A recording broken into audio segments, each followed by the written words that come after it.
Hey guys! Tonight we're slipping quietly down the cobbled alleys of a colonial town. It's late, the streets are still, except for the occasional clatter of a loose shutter or the distant hoot of an owl echoing off wooden siding. There's no moon tonight, only the orange flicker of oil lanterns hissing behind dirty glass, casting long shadows over the walls of timber-framed homes. If you're hearing this, that means you're one of the very few left walking, and not for leisure. Because tonight, you're the night soil collector. It's sometime in the 1740s. The colonies are still young, rough around the edges, and so are their towns. Cities like Boston, Philadelphia, and Williamsburg are trying their best to imitate the old world with their wigged gentry and talk of liberty. But beneath the powdered faces and polished boots lies a truth they'd rather not discuss. A truth that piles up, festers and waits. And that's where you come in. You're not a patriot, you're not a merchant, you're not even a free man maybe. But tonight that doesn't matter, because every house, no matter how grand, has a privy. And every privy, no matter how hidden behind hedgerows or tucked behind brick walls, needs emptying. You walk alone, dragging behind you a two-wheeled cart. It's old. The wood creaks with every jolt. The iron-rimmed wheels screech quietly as they bump over uneven stones. There's a bucket swaying loosely at your side, another already half full, sloshing behind you. The smell? Oh, it's there, it's always there. It clings to your skin, nestles in the folds of your threadbare coat and burrows into your nose so deep you'll still be smelling it even after you wash. If you get to wash. The street is dark, lanterns hang few and far between, and most homes are shuttered tightly. People sleep unaware, or perhaps intentionally forgetful, of the nightly ritual that keeps their clean fur on porches from reeking. Your job isn't glamorous. It isn't noble, it isn't even acknowledged most days, but it's necessary. You pass by a tavern, the Black Rooster, its faded sign creaking overhead. You can still smell the roasted pork fat that drifted from its windows earlier in the evening, now replaced by the sour mix of spilled ale and last night's piss soaking into the back alley. You pause, mostly because your boots are sticking slightly in the mud and manure mess beneath you. The tavern outhouse sits tucked just behind a crumbling wooden fence. It's already brimming, the bucket used too many times by too many patrons. The owner leaves it out every night, tied off with a scrap of red cloth. That's the unspoken code. Red means full. You kneel down, your knees landing with a squelch. No time to complain. You know better than to breathe too deeply. With a practiced motion, you tip the contents into your larger barrel, the one in your cart. There's a wet slosh, a squirt that hits your arm. You don't flinch anymore. You used to. Not now. You wipe your hands on the rag that used to be your kerchief, then cinch the lid closed. On to the next. As you walk, the town unfolds slowly around you. Brick houses with their high stoops. Wooden cottages with sagging shingles. Iron knockers shaped like lion heads. But you don't notice the architecture anymore. You're focused on scent, on buckets, on avoiding barking dogs that might wake the house. You've got your route memorized. A dozen stops, each worse than the last. Sometimes a wealthy household forgets to leave out their pail and you're left to knock quietly, then wait in silence as a groggy servant stumbles out and mutters something half apologetic. Sometimes they tip you, a copper coin, maybe two. More often they don't. More often they just wrinkle their noses at you like you brought the smell with you, not realize it was theirs to begin with. You duck under a laundry line strung between two homes, a frozen pair of breeches stiff from the night air grazing your cheek. The breeze carries the scent of wood smoke and salt from the nearby harbour. Somewhere, a dog barks, a baby cries, the wind tugs at your coat. You're cold, you're tired, and your hands ache from the frost. But there's no stopping. Not until the cart is full. The dump site, the pit, waits just beyond the edge of town. It's downhill, through a narrow path flanked by sumac and nettles, the way lit only by your small hand lantern. You've dumped in the same spot every week. It's a sunken trench filled with straw and old ash to mask the stench. Sometimes it works, sometimes not. You don't think about the risks much anymore and the sickness that comes from breathing this stuff in too long. The fever that took Josiah 2 winters ago after he cut his hand on a rusted hinge and kept working anyway. You don't talk about that, you just keep walking, because night soil waits for no man. And when the sun rises, the city wants to forget it was ever there. Your job is to make sure they can. Before we get started, if you're enjoying this space we share, go ahead and tap like and subscribe. It really helps keep these little stories going. And hey, drop a comment to let me know where you're tuning in from and what time it is. I love seeing how far this quiet corner of the internet reaches. All right, now dim the lights, maybe switch on a gentle fan for that soft hum, and find a comfy spot to settle in. Let the world fade out for a bit. Tonight's story is just for you.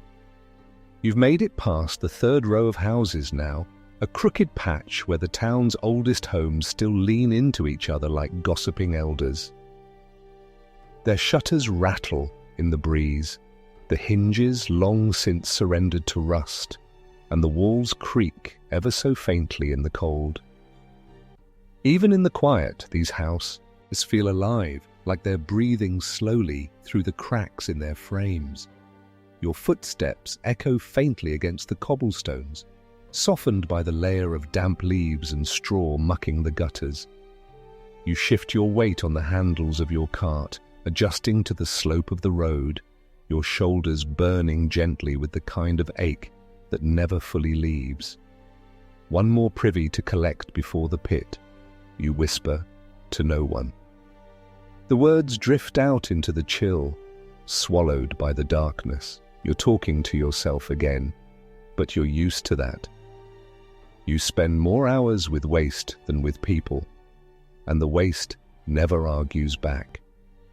You turn the corner near the cooper's yard, where the scent of tar and ash used to mask everything else. But not tonight.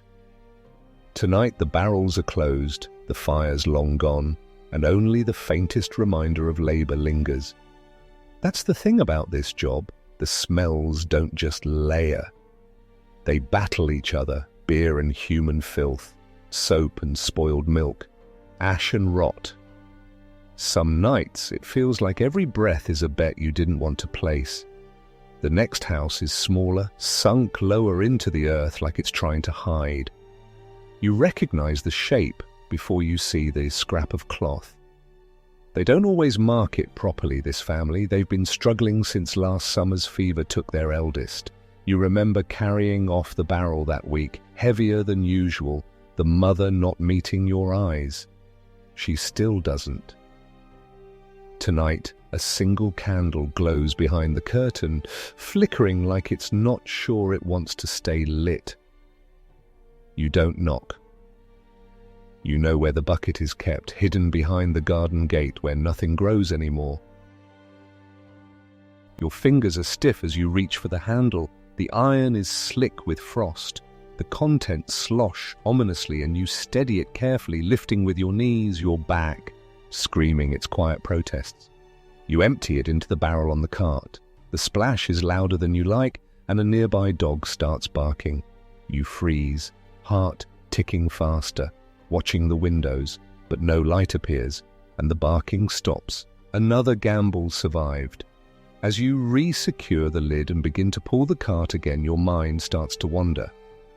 It always does on these last stretches. The body stays busy, but the mind takes little walks of its own. Sometimes it drifts back to your childhood, to when you first came into the town, barefooted and wide-eyed, sent to live with an uncle who smelled of tobacco and disappointment. Other times you think about the people in the houses, what they dream about, what they'd do if they had to live a week in your boots. Most of the time, though, you think about nothing at all. You just focus on walking without slipping, on not tipping the cart, on making it to the pit. The road curves gently as you pass out of the denser part of town. The buildings fall away behind you, and the shadows stretch longer. Here the street lamps are fewer, and the night closes in, soft and thick like wool soaked in ink. You raise your lantern higher. The flame flutters but holds. Your boots find the packed dirt path that cuts behind the blacksmith's stable and leads down toward the creek bed where the waste pits sit, dug deep into the earth, ringed with stones and ash. A smart man would have walked it in daylight once to memorize the dips and snags in the trail. But you're not smart, you're just careful, and that's close enough to survival. Your nose wrinkles at the scent before you even see the pits. It's a kind of stench that doesn't hit all at once. It creeps in tiptoes up the inside of your nostrils and curls down your throat. It's old and layered, a sour stew of weeks and months and whatever crawled in and never left. But it's your smell, in a way, familiar, predictable. Unlike people, you reach the pit, circle the cart to the back, and begin the process of unsealing the barrel. The lid sticks, swollen from the damp, but you've got a short iron bar just for this. You wedge it under the edge, pry slowly, hear the wet pop as air escapes. You do your best not to breathe in. You dump the contents methodically, tilt, pour, wait. The sound it makes is hideous but somehow comforting. It means the job is nearly done. Once the barrel is empty, you pause. You always do. You lean against the cart and look up at the sky. The stars are out tonight for once. Clear and quiet. No fire smoke, no storm, just pinpricks of light scattered over a velvet sky. You let the breeze hit your face, cold and sharp and full of the smells of wet wood and creek moss. For a second, you almost feel clean. But then something rustles nearby and the spell breaks. Rats, probably, or maybe raccoons. The pit is a banquet for the creatures that thrive on what humans discard. You don't blame them. Everyone eats what they can. You start the slow walk back toward town. Your cart lighter now, wheels spinning a little more freely. The frost has thickened on the edges of the grass, each blade a tiny crystal dagger. Your breath clouds in front of you. You wrap your coat tighter, but the cold gets in anyway. It always does. You think about what waits at home, a corner cot in the loft above the stable where you sleep, a blanket too thin, a meal of bread that's more crust than center, maybe a boiled onion if you're lucky, no fire, just the slow warmth of exhaustion. Still, you walk steady, careful of the ruts. You pass the tavern again. The lantern in the window is out now. Everyone's gone. The town is sleeping. And soon you will be too. But not yet. There's still one more bucket you forgot, hidden behind the weaver's shop. Always one more. Always. The weaver's shop stands alone, just off the main path where the houses thin out and the sheds grow taller. The building itself is narrow, almost hunched, with a chimney that always seems on the verge of toppling. In daylight, the yard bustles with bolts of cloth being hauled out and dyed, spools clattering underfoot, apprentices moving with arms full of fibres and mouths full of quiet complaints. But now, under the weight of night, it's silent. The only movement is the twitch of the wind against the drying lines and the long-eared shadow of a barn cat slinking across the fence rail. You've passed it 100 times, this shop, this house, this family, and yet it always feels slightly haunted, not by spirits maybe, but by something slower and sadder. The kind of quiet that sinks into the corners and stays. You cross the frozen ground carefully. The mud beneath your boots is stiff now, but slick in patches. One false move and you're in the dirt again, your coat soaked, your pride bruised, and your work undone. You reach the side gate and push gently. It creaks, as always, but no light appears in the windows. They know you're coming. The bucket's already set out. It's lighter than usual, and you breathe just a little easier as you lift it. The odor's no less ripe, but your arms don't protest quite as much. You move quietly, tipping the contents into the secondary barrel still strapped to the back of the cart. It's not as full as the main one was earlier, but it'll need emptying again tomorrow. You don't bother cinching the lid tight. You'll be back this way soon enough. You glance back at the house. A thin thread of smoke still curls from the chimney, barely visible in the weak light of your lantern. Someone inside is awake. Though not enough to open the door, you wonder if it's the daughter. She used to leave a wedge of bread on the step for you when the nights got bay. Nothing warm, just a crust wrapped in cloth, but the gesture stayed with you longer than the food ever did. She hasn't done that in weeks now. Maybe she's sick. Maybe they moved her away to cousins in Salem or Providence, places where the roads are paved and strangers don't know your business. Or maybe she just grew tired of pitying you. The thought doesn't sting as much as it used to. You learned early that this job rubs off on more than just your hands and boots. It follows you like a second skin, makes people step back or look away. In daylight, even the town's poorest folk keep a little distance when you pass. You're the man who carries their waste, who walks beside the stink they try to forget. At night, you're invisible, but by morning, your presence lingers in the dirt paths and empty pails. You're the ghost they summon with silence. You tug the cart back onto the path, guiding it with a practiced grip through the thinning mist that has begun to gather along the low ground. It's strange how even fog seems to favour the edges of town, like it too doesn't want to be seen too clearly. The moon peeks briefly through the clouds now, lending the world a watery glow. It catches on the puddles at your feet, shimmers against the frozen wheel rims. Somewhere nearby, an owl hoots, its call sharp and low, like a warning bell muffled by distance. You keep walking. The cart bumps and grinds behind you, but the rhythm is familiar. Each groan of wood, each squeak of iron against frozen earth tells you exactly how far you've come.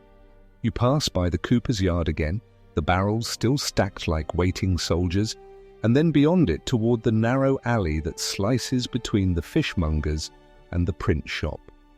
Here, the stench is different, less human, more brine and rot, the scent of old fish bones and spilled vinegar soaking into the cracks between the stones. You wrinkle your nose as you pass, not out of disgust, but from memory. You once tried to work there, gutting cod and hauling barrels. It paid more than collecting night soil, but the overseer didn't like your face, said you smelled too much like your other job. You left after 2 days.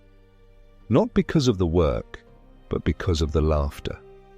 The road splits just ahead, one path curling back toward the main square, the other descending slowly to the creek. You pause for a moment at the fork, listening. Not for danger, but for the town. You can hear it breathe if you stand still long enough. A creak of roof beams. The distant clatter of shutters knocked loose. A soft murmur from somewhere behind glass. Maybe a dreamer talking in their sleep or a child stirring from a nightmare. The town is never silent. Not really. It just speaks more gently after dark. You take the left path, the one that loops through the edge of the churchyard. The stones are slick with frost here, their carvings softened by time and lichen. You walk slowly, respectfully. You've never been the praying sort, not formally. But here you always walk a little straighter. You think about the ones buried underfoot. How many of them you knew? How many knew you? You think of the little ones, the ones you used to see running barefoot through the streets, now just names and dates carved into damp stone. Sometimes you murmur a name aloud, not for them, but for you, to remember that you still can. The edge of the yard gives way to a patch of woods, and you let the cart slow.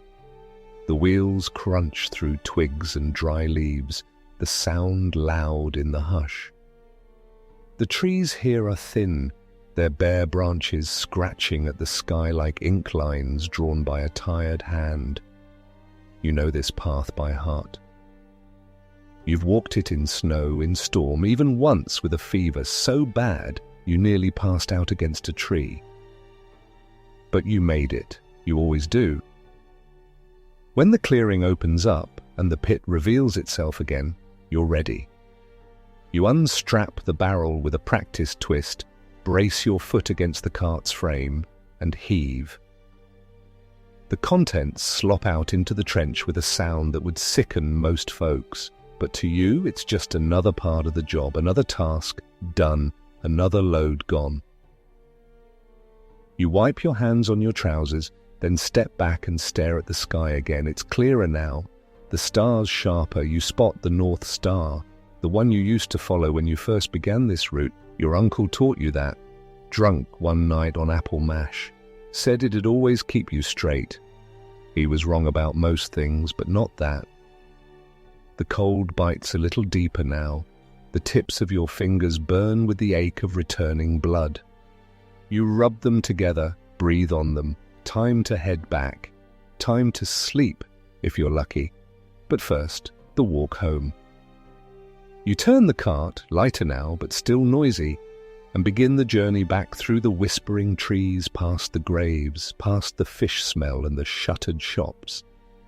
You retrace your steps in reverse, ghost-like, unseen, but ever-present. As you pass the weavers again, you pause, just once, glance toward the step. No bread tonight. Only silence. You keep moving. The road home isn't the same one you started on. It never is, somehow. The path winds the same, the ruts and roots lie where they always have, but something about the weight of an emptied cart and an aching body makes the return stretch longer, quieter, lonelier. The lantern swings low in your hand now, casting slivers of flickering amber on the frost-laced weeds along the edge of the trail.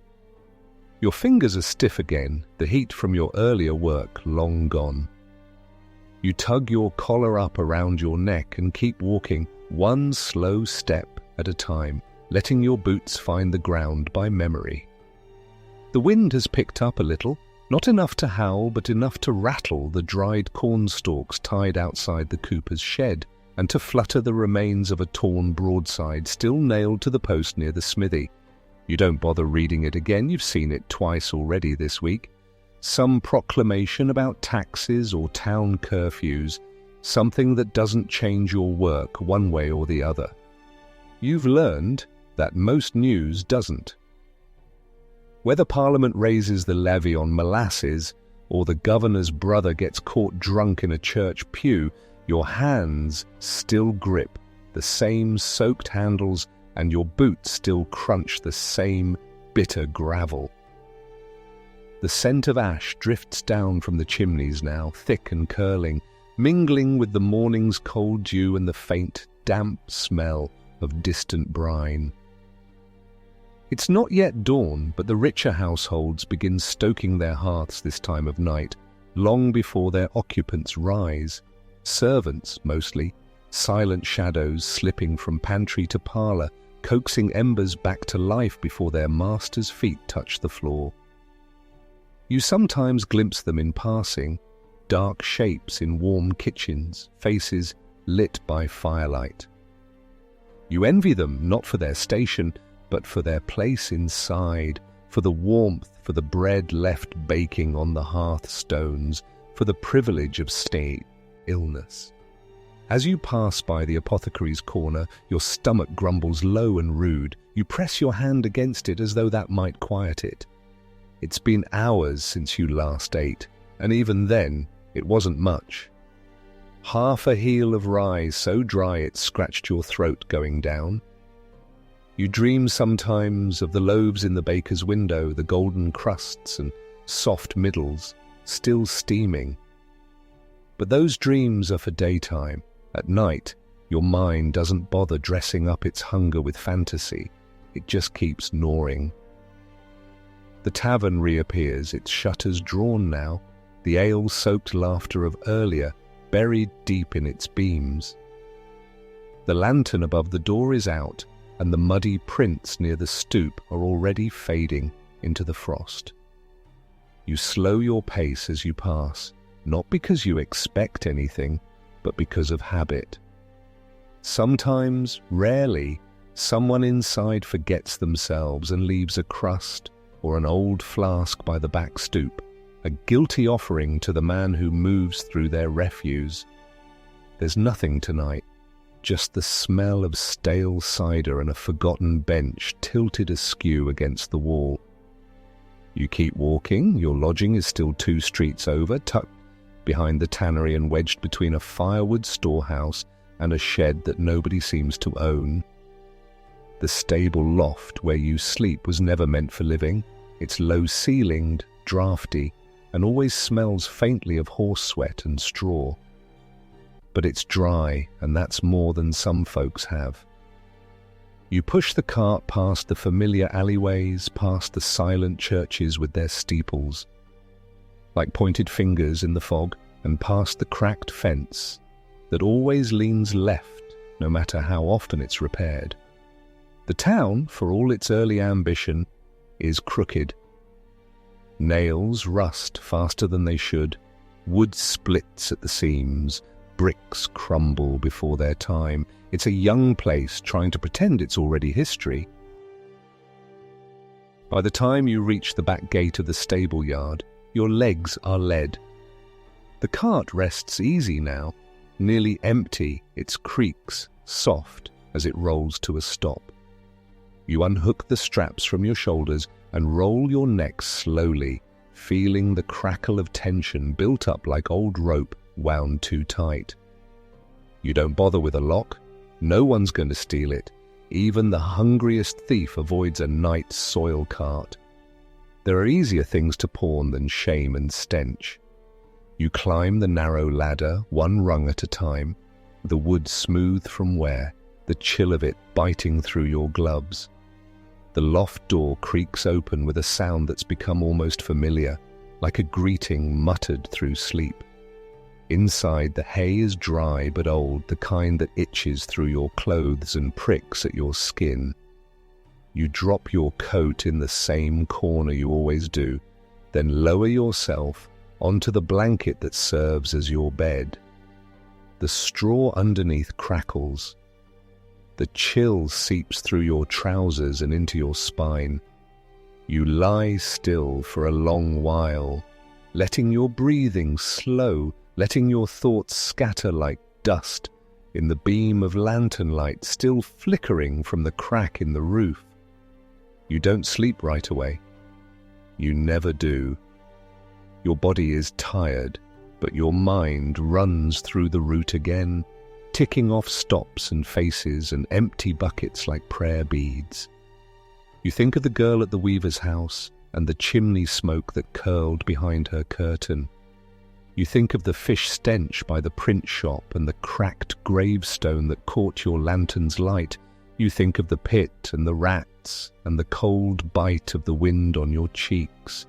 And then you think of nothing at all. Your fingers drift across your ribs, counting them.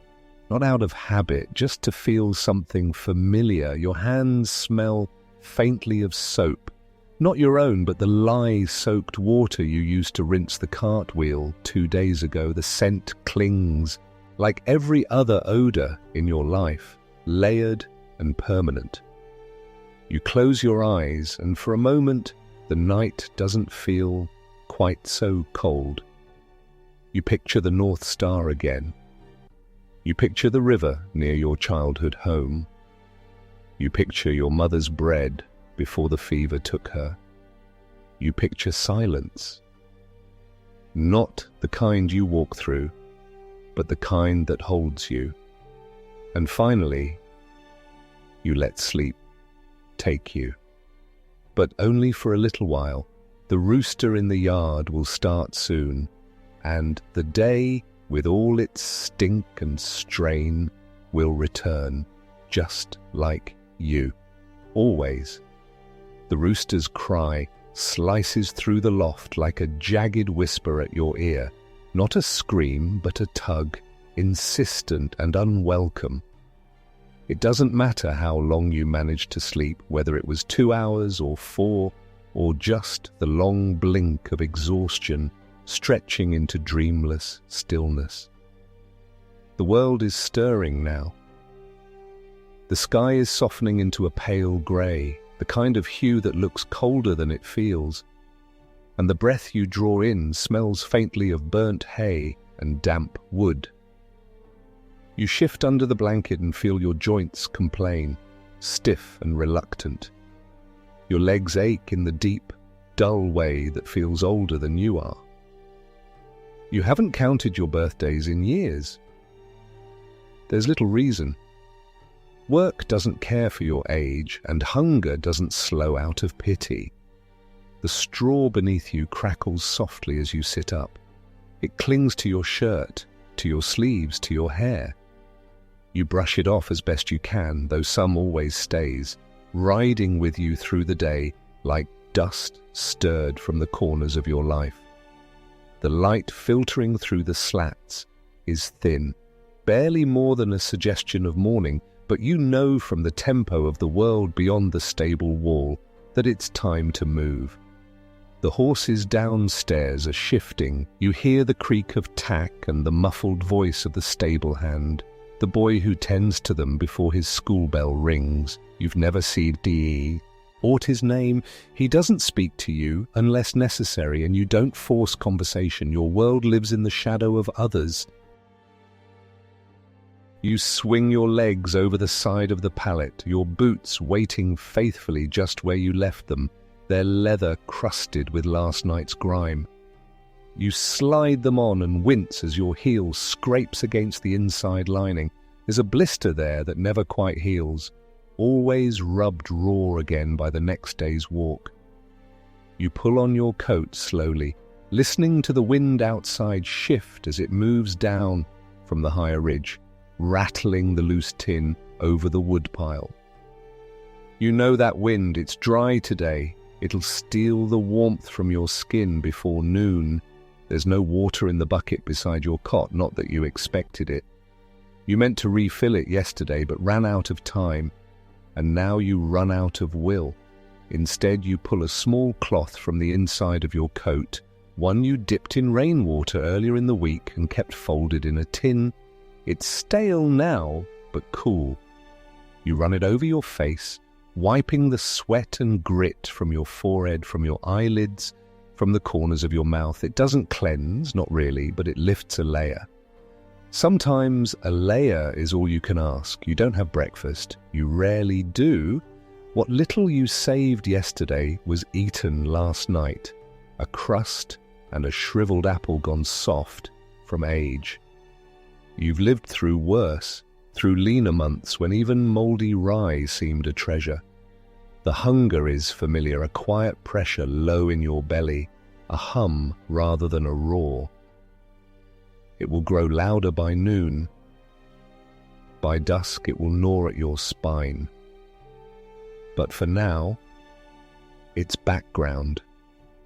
When you descend the ladder, the stable is heavy, with warmth and hay-scented breath. The horses blink at you, eyes glossy in the amber light of a lantern left burning near the door. One of them stamps once, soft against the packed dirt floor, but doesn't whinny. They're used to your presence now, even if they don't like it. You pass them slowly, nodding once to the stable hand as he brushes down the mare with tired motions. He doesn't return the nod. He doesn't look at you. You don't take offense. Most folks don't. Outside, the cold smacks your cheeks with renewed sharpness. The wind has carried with it the smell of early fires, the kind kindled by sleepy servants and mothers warming porridge pots. The town is waking. Windows are opening just wide enough to toss out dishwater or to shake crumbs from yesterday's cloths. Children's voices drift from behind doors, sleepy and sharp in the same breath. You tighten your coat at the collar and step into the day like a man wading into a familiar, bitter river. The cart waits where you left it, the barrel still damp from last night's final load, the iron wheels stiff from frost. You check the straps and the slats, tapping the wood to make sure nothing's cracked. It held through the night, as it always does.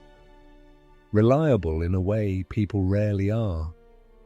You begin pushing it forward, letting it creak its protest against the frozen ruts of the yard path.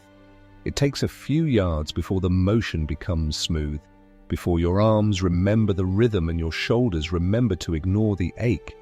Your first stop is behind the bakery, always the bakery, because the waste there is warm. It's a strange comfort, but real.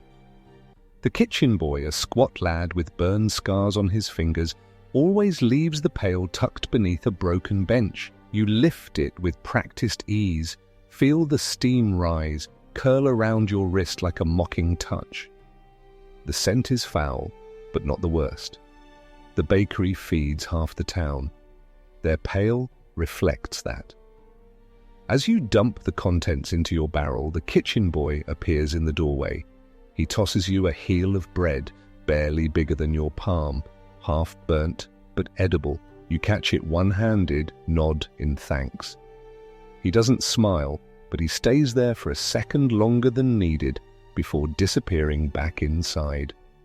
Why? Ow! Slip the bread into your coat, a treasure saved for later, and move on. The town unfolds before you like a long, slow yawn. Doors open, feet appear, people shuffle to wells, to shops, to corners where they pretend not to see you. A woman sells onions from a basket lined with waxed cloth. A man argues with a butcher about the weight of a cut. Children dart between carts, their laughter bright and short-lived. You are a thread woven through it all, visible only when snagged. Your second stop is behind the schoolhouse, and the pail there is heavier. You lift, you dump, you move on. The cart fills slowly, one stop at a time. The barrel sloshes behind you, its weight steady and vile. Your shoulders protest, your feet throb. But still you walk, always toward the next red cloth, the next hidden pail, the next smell that won't leave your skin for days. By mid-morning, your hands are cracked from the cold, your breath comes slower, and the bread in your coat pocket has begun to thaw against your ribs. You take it out and eat it slowly, savoring each bite as though it were a feast. You don't sit, there's nowhere clean enough. You lean against a fence post and watch a cat chase something you can't see. When you finish, you brush the crumbs from your hands and keep walking. The day isn't done, The barrels aren't full yet, and somewhere, not far, another pail waits. Always. The sun doesn't shine so much as suggest itself, a pale golden smear across the tops of the tallest chimneys. Its warmth hasn't made it to the ground yet, but it begins to colour the frost on the rooftops into glistening patches, as though the houses are slowly exhaling after a night clenched tight against the cold. Your hands are numb, your breath short, and your shoulders feel like they've been held beneath water all morning. But the cart behind you is heavier now, and that, for better or worse, means the work is being done. You make your way down one of the narrower streets, now kind, where houses seem to lean forward and whisper across the alley, their eaves nearly touching like old friends hunched together in gossip. The space is tight, and your cart catches more than once on the loose stones at the edge of the path. Each time you have to shove it sideways with your hip, gritting your teeth as the corner of the frame digs into your thigh. There's no room for grace here, just effort. The kind you spend every ounce of energy on and still go unnoticed for. On your left is the smokehouse, not the big one owned by the Merchants Guild, but the smaller, private one run by a widow who sells dried meat and salted fish from a stall when the weather's right. You've never spoken more than a dozen words to her in your life, but every Tuesday and Friday, the bucket appears beside her woodshed like clockwork, always lidded, always tied with a clean scrap of cloth. You respect that. People who handle their end of the arrangement without fuss, who treat the process with quiet dignity, are few and far between. As you approach, the door creaks open just a crack. A hand emerges, rough-skinned and veined like tree bark, and places the day's bucket beside the stack of split logs. Then the hand disappears again. No words, no nod. Just an understanding.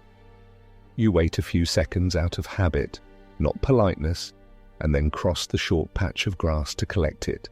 It's not light, and the slosh inside is heavy with the sour tang that suggests a bad week. You lift it without complaint and tip it into the barrel, letting the thick splash settle before resealing the lid. You glance back once, half expecting the door to open again, but it stays closed. Still, the scent of hickory smoke lingers in the air, a strangely comforting counter to the foulness you carry. It sticks to your coat in small mercies, and you let it. Back on the main path, the street widens a little, just enough for two carts to pass side by side. You rarely meet anyone here, though. Most deliveries are done before breakfast or well after dusk, and no one brings their trade wagons down this stretch unless they have business with the church. The steeple rises ahead of you now, pale wood against the softening sky, its bell silent for now. It will ring soon enough, calling the townsfolk to morning worship, to pews filled with stiff collars and perfumed scarves, and muttered apologies for sins that pale beside their silences. You've always found churches to be strange creatures. They tower with importance, carved in care and ambition, yet their foundations are often damp, their back doors hidden behind hedges or tool sheds. You've cleaned the privy behind this one for 2 years now. It's tucked just out of sight, beside the old stone wall where the ivy clings even in winter. They don't pay you for it. Not in coin, at least, but the parson leaves a mug of weak cider for you every few Sundays. He calls it charity. You call it what it is, an exchange, your service for his cleanliness. The bucket here is never tied off. It's left open, sometimes still warm, the last confessor likely having used it after evening prayers. You lift it with your sleeve drawn across your mouth. The stench is acrid, worse than usual. Perhaps the communion wine disagreed with someone's stomach. You dump it carefully, watching the barrel's contents shift and settle like some unholy stew. You tell yourself you're used to it, but some mornings, even the worst familiarity, bites a little harder. The church bell tolls behind you just as you finish, the sound long and low and full of performance. The noise ripples outward across the town, bouncing from roof to chimney to window pane, like a hand shaking the last sleep from the town's shoulders. You step away, from the alley before the parishioners arrive. They don't want to see you. Not in your work coat, not with your boots stained and your hands raw. You'll return later for the final pail after the service ends, when the holy men have whispered enough to let go of what they've tried not to admit.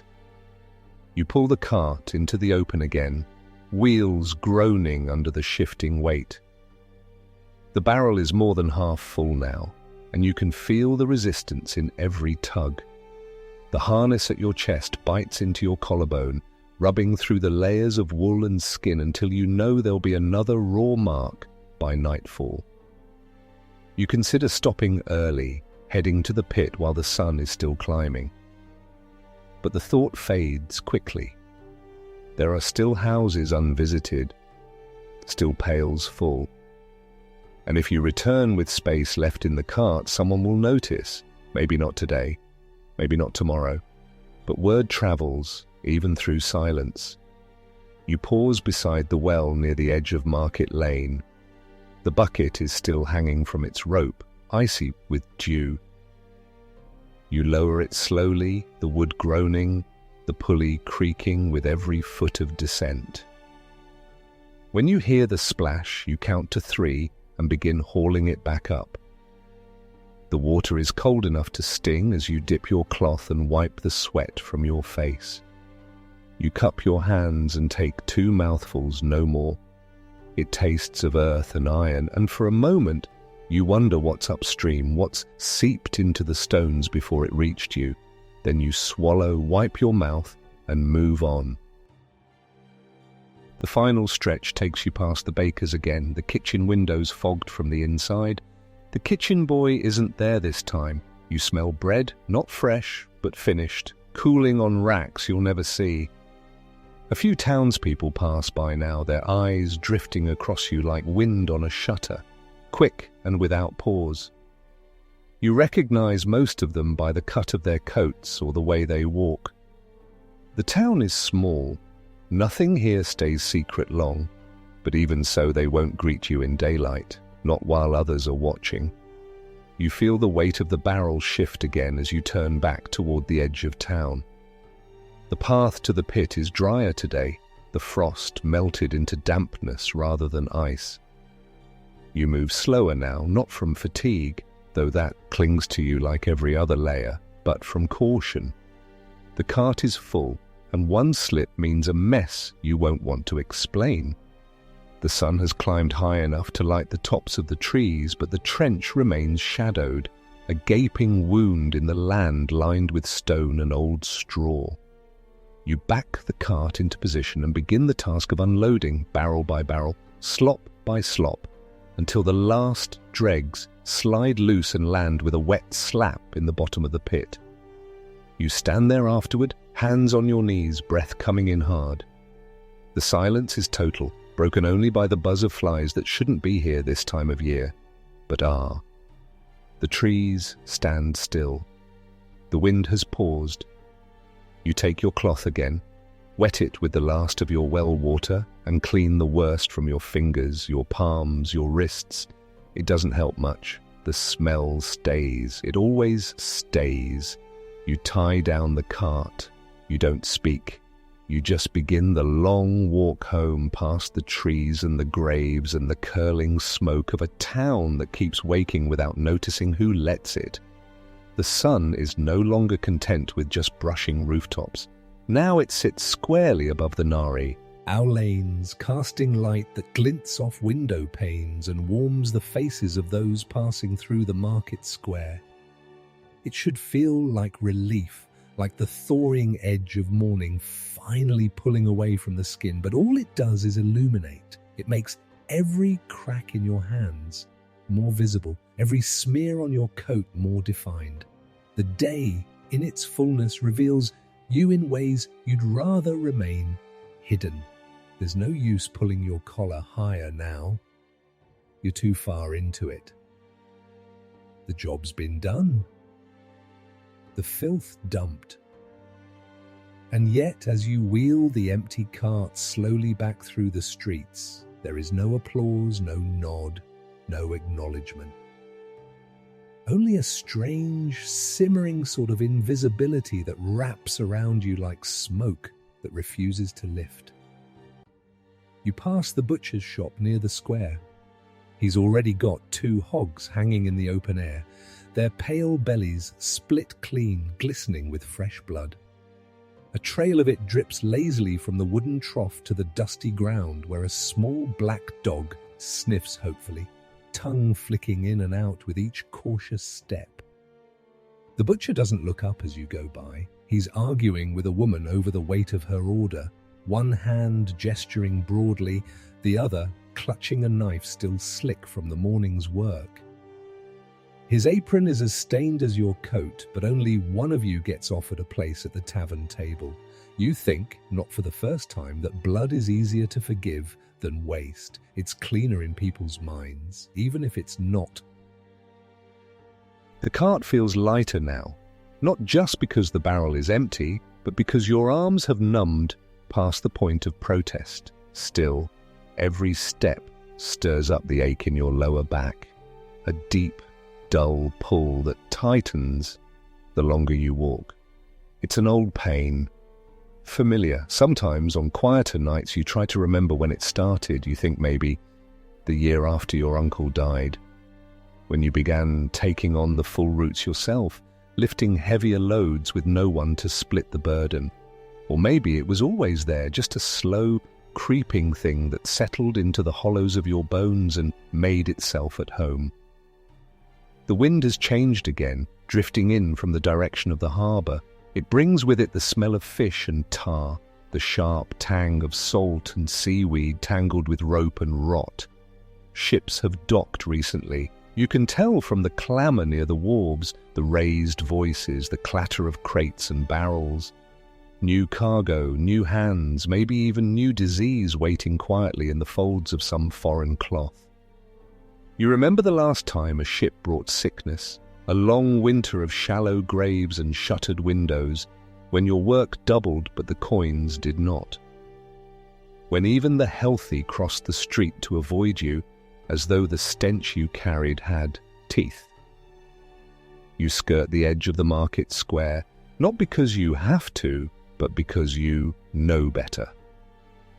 Midday is its loudest moment, a swirl of cloth merchants shouting their wares, children darting between barrels, and housewives with their baskets wrapped in scarves that smell of bay leaf and lavender.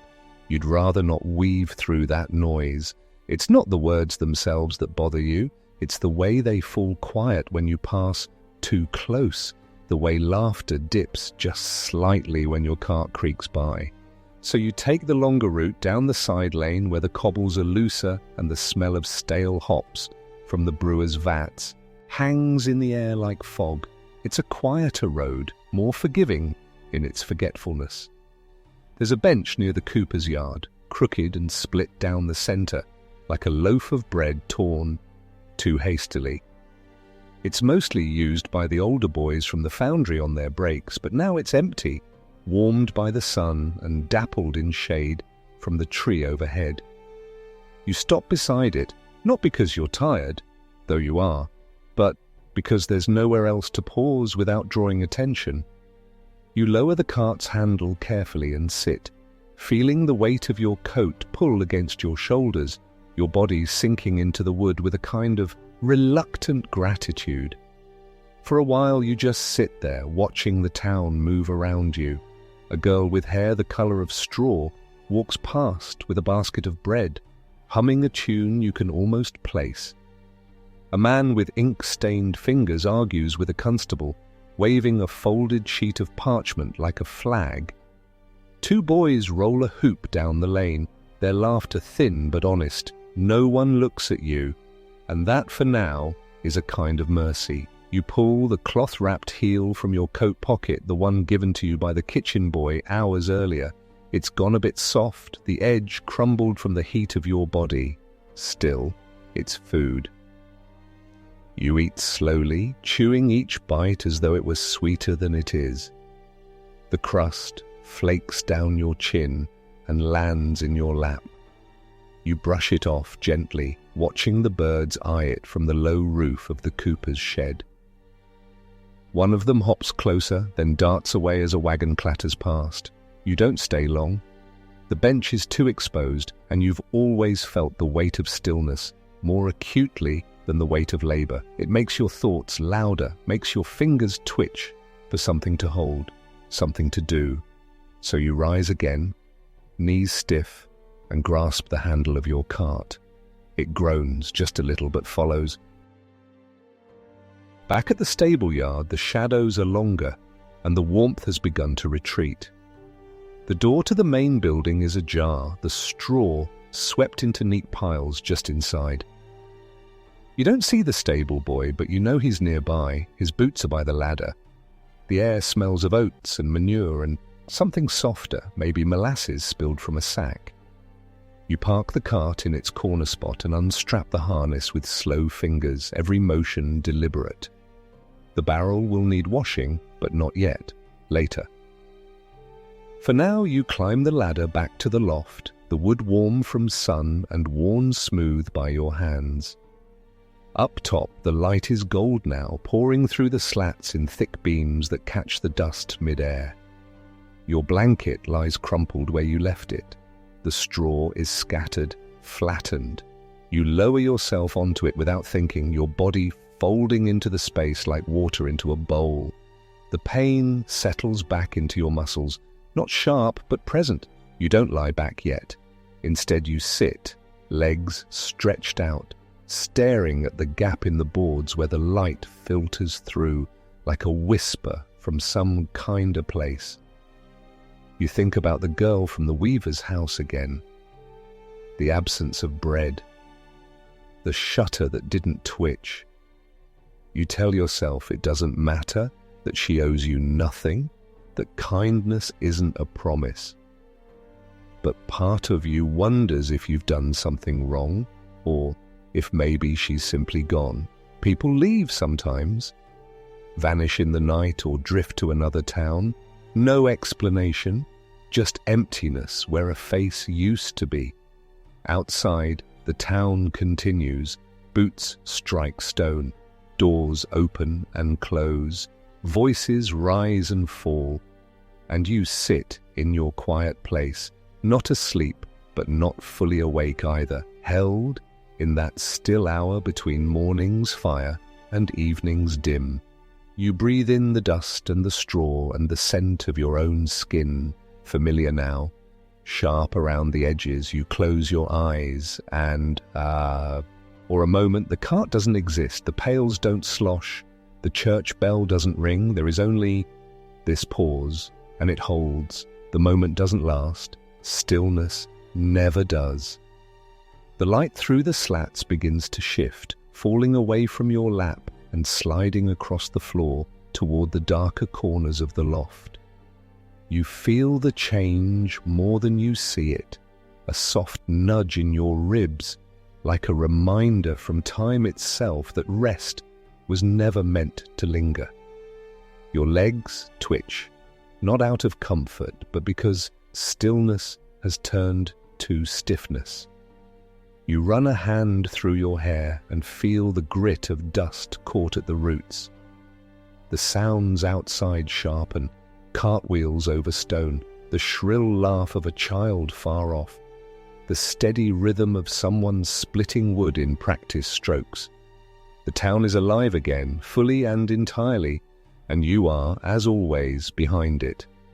You pull yourself up slowly, the way someone twice your age might.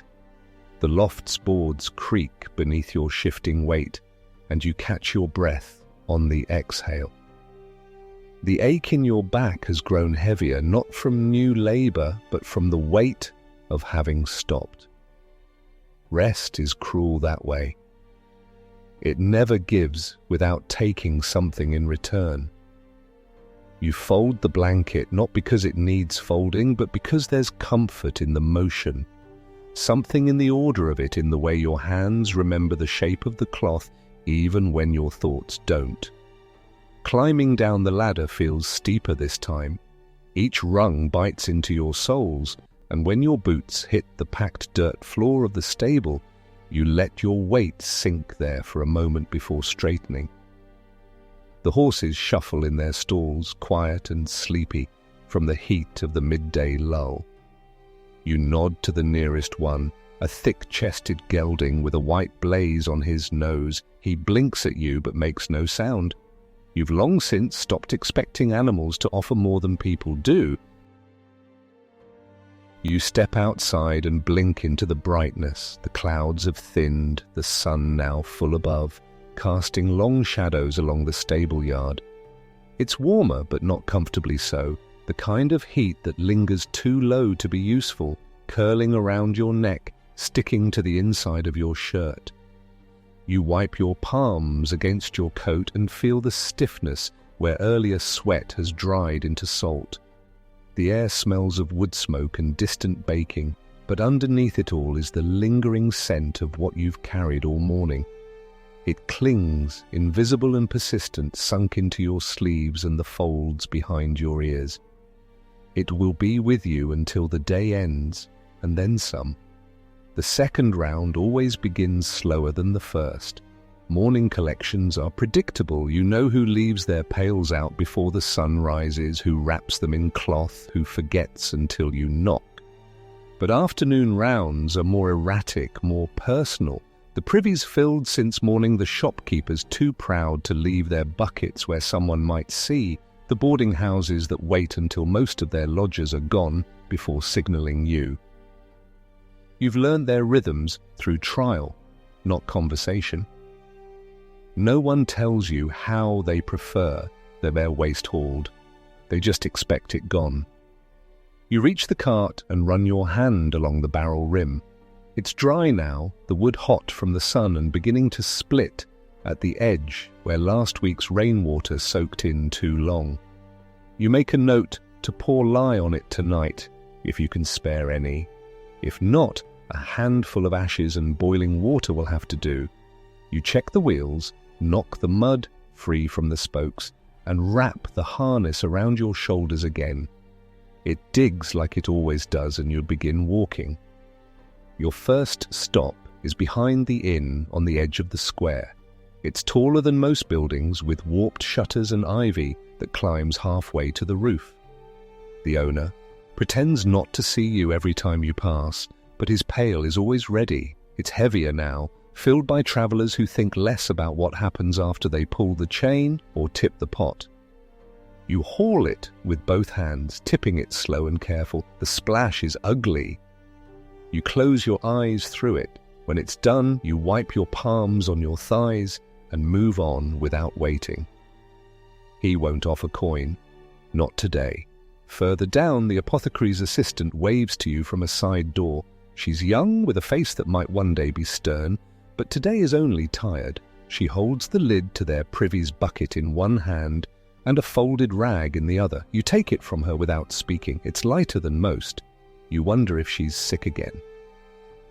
She was last spring, pale and coughing behind the glass, like a ghost no one could help. You carried the waste then too, back when they still burned cloth with fever in it. Now it's just another day, and she hands you the pail like it means nothing. You nod, and she nods back. No words, just breath. The rhythm of afternoon is different. Slower. Not for lack of work, but because the town doesn't like to see itself reflected in you. You have to wait longer behind doorways, keep to alleys until someone signals. There's no rush to offer you their filth when the sun is shining and the streets are full of eyes. You learn patience here. You wait behind the coopers with your hands in your pockets while a woman finishes scrubbing her doorstep. You lean against a wall outside the dry goods store until the clerk's apprentice finally appears with a sloshing bucket and an apology he doesn't meet your eyes to deliver. Each load adds to your barrel. Each load adds to your bones. By the time you reach the far end of town, near the fence where the forest begins again, your cart is groaning under the weight. The straps dig, your shoulders burn, and your right ankle twists with every uneven cobble. The sun has begun to droop in the sky, turning the edges of the clouds orange and gold. The light is beautiful, but it offers no help. You pass a group of boys kicking a ball made from rags, and hear one of them murmur something about the smell. You don't stop. You never do. You just keep walking until the town begins to thin and the trees rise tall again. The path to the pit is darker now, the sun caught in the branches overhead, casting long shadows like the fingers of something reaching. You know every rut here, every exposed root, every place where the wheel might catch and ruin your work. You take it slow. The cart creaks and shifts behind you, the barrels sloshing with each step. By the time you reach the trench, the sweat on your back has gone cold. You unload carefully. No sudden motions, no slips. Just one careful tilt after another. One load poured into the hollow until the weight is gone. When it's done, you rest your hands on the edge of the cart and exhale. The smell is unbearable now, thick and clinging, but you breathe through your sleeve and wipe your face with the edge of your coat. You don't sit, you don't want the damp to seep into your clothes, you just stand there for a moment, staring at the trees, listening to the silence between the birdsong. Then you turn and begin the walk back. The sun is lower now, the sky pinking gently, and the town, somewhere behind you, waits to forget that you were ever there. The path away from the pit feels longer than the one toward it, as if the land itself conspires to stretch the space between you and whatever rest might await. The ruts in the dirt have deepened from your earlier passage. The wheel, as of your cart now free of their burden but still catching in the softening mud. Your legs ache in that familiar patient way, not from sharp pain but from something heavier, something slow and always just beneath the surface. It's a fatigue you no longer measure by hours or miles, but by how long it takes before your mind forgets to notice it. The sun is nearing the edge of the world now, its glow fading from gold to something gentler, more like the inside of a peach than the glare of midday.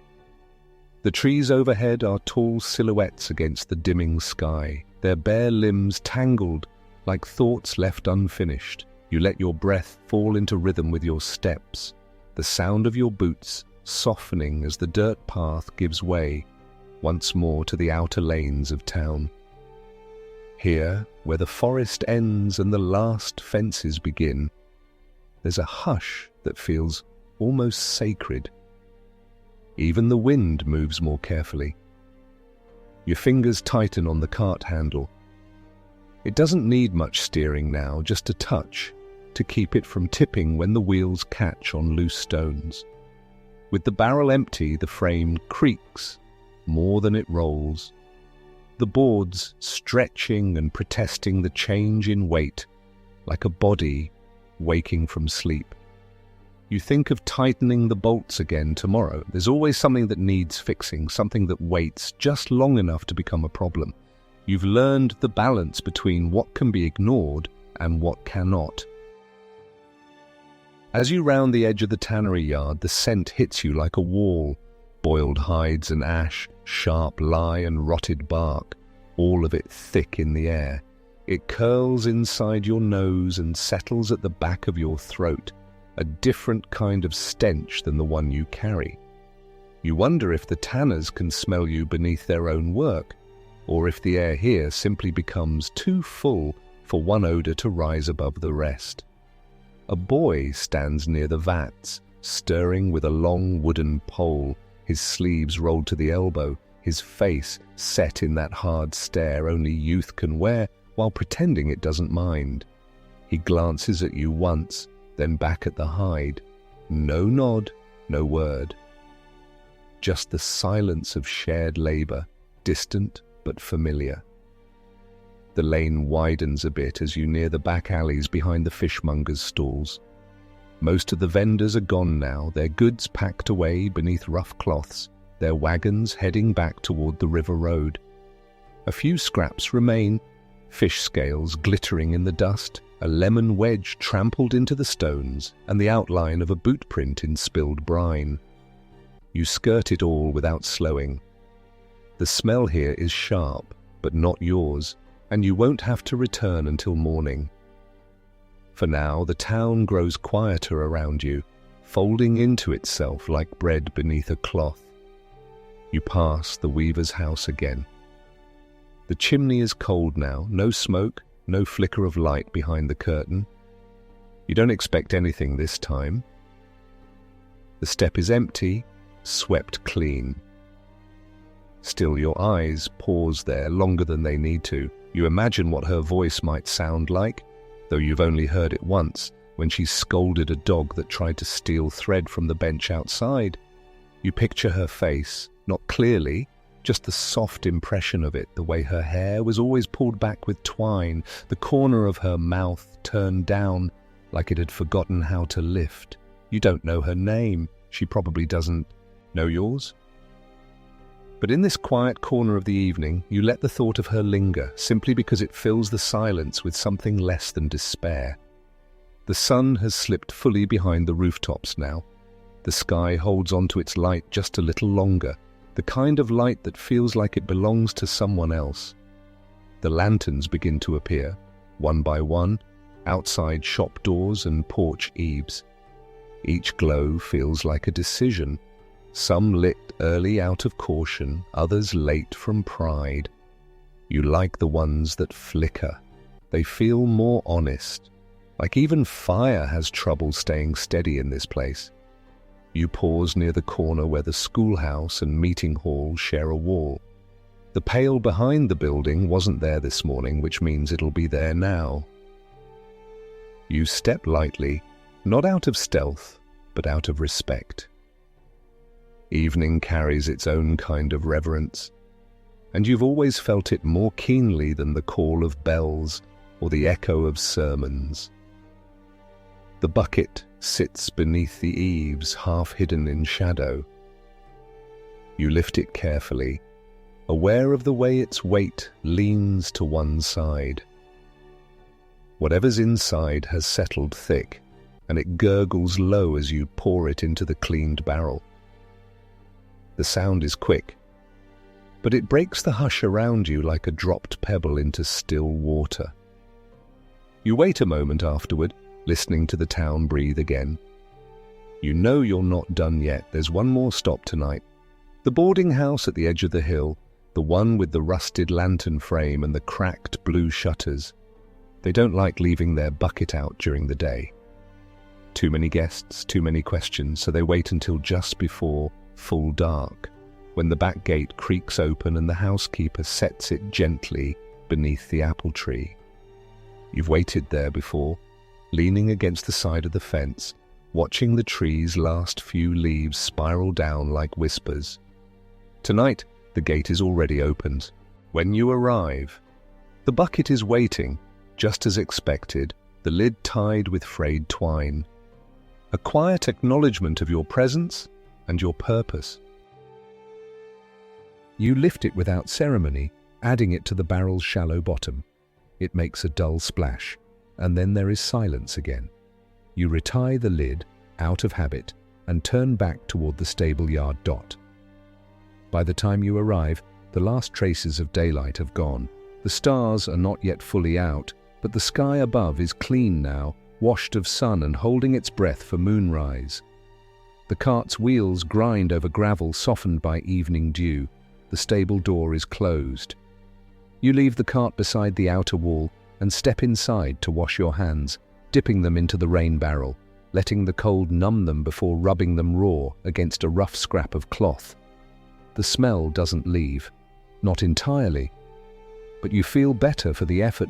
Up the ladder once more, into the loft, into the place that smells of old straw and horse sweat, and the memory of breath. You don't light a lantern. There's no need. You sit on your blanket, pull your knees up and let your back find the wall. There's no conversation waiting, no supper, just the slow unraveling of another day's work, unwitnessed and unthanked, slipping into your bones like dust into wood grain. But you are still here. And the world, despite itself, still turns. The loft groans beneath the weight of cooling night, its boards stretching in their sleep like old men rearranging limbs beneath heavy quilts. You sit with your knees drawn up, arms resting across them, eyes drifting somewhere between the shadowed rafters above and the faint crack of starlight spilling through the warped boards to your left. The town outside has shrunk to a whisper now. The last doors have closed. The last shutters have latched. Even the tavern, usually a blur of firelight and the rise and fall of drunken song at this hour, feels quieter, like it too has grown tired of its own echo. Your body aches with a familiar rounded weight, like your bones have abso, the shape of the day, and are reluctant to let it go. It's not the sharp kind of ache anymore, not the blistering sting of fresh strain or the brittle stab of pulled sinew. No, this is something slower, something settled, a sort of tiredness that lives in the spaces between joints, in the low, steady tug behind your shoulder blades, in the way your hands throb long after the cart's handle is out of reach. You've learned not to fight it. You let it pass through you, like the wind through the cracks in the stable wall. You've come to understand that pain, like hunger and sleep, simply takes what it wants and moves on when it pleases. The blanket at your feet is rough against your ankles, more a habit than a comfort, but it holds a bit of warmth from the earlier sun. You shift it with your heel, covering more of your shins, and lean your head back against the wall. The smell of the hay isn't fresh, but it's dry, and that means less itch, fewer bugs, and fewer surprises in the dark. The straw has become part of your skin over time, caught in the cuffs of your sleeves, ground into the seams of your shirt, and pressed into the fold of your collar. It follows you like a second layer of self, brittle but constant. You close your eyes for a moment and let the quiet settle. It's not total silence, far from it. There's always sound, even at this hour. The barn owl hoots somewhere near the edge of the trees, a low and thoughtful note that loops through the night like a question that no one answers. The wind shifts in slow gusts, catching the loose tin on the woodpile below and tapping it gently like a hesitant knock. A horse stomps once in the stall beneath you, its hoof thudding against packed earth with a rhythm that's almost comforting in its familiarity. And above all, the creak of the rafters continues, slow and steady, like the heartbeat of the building itself. Your thoughts drift, not in a purposeful way, but like a slow current taking you toward memories you didn't choose. You think again of the weaver's house, of the shutter that stayed still that morning. It's a small thing, really, a moment no longer than a breath, and yet it lives in your mind now, persistent, not because of what it meant, but because of what it didn't. You wonder if she's sick, or gone, or simply tired of seeing you pass her threshold, like a ghost who carries a smell no amount of soap can erase. You wonder, briefly, if you would feel the same in her place. Then, as quickly as the thought arrives, it folds itself away into the recesses of your mind, tucked between older, heavier worries, like the growing crack in your cart's rear wheel, like the fact that your left boot has begun to give at the sole, like the slow disappearance of kind glances in a town that used to offer a few. You don't dwell, not fully. There's a discipline in survival, and part of it means choosing which thoughts you allow to bloom and which ones you keep rootless. Your stomach rumbles again. It's been hours since that scrap of bread behind the cooper's yard. Hunger doesn't care about hours. It's always waiting. You ignore it, not out of strength, but out of practice. There's nothing left to eat and nothing left to trade. The heel you'd hoped to save for tomorrow turned out to be riddled with weevils when you checked it an hour ago. You threw it down into the corner hay, too bitter to curse, too tired to mourn the loss. Hunger is the one thing you've never grown fully used to. It changes shape every day.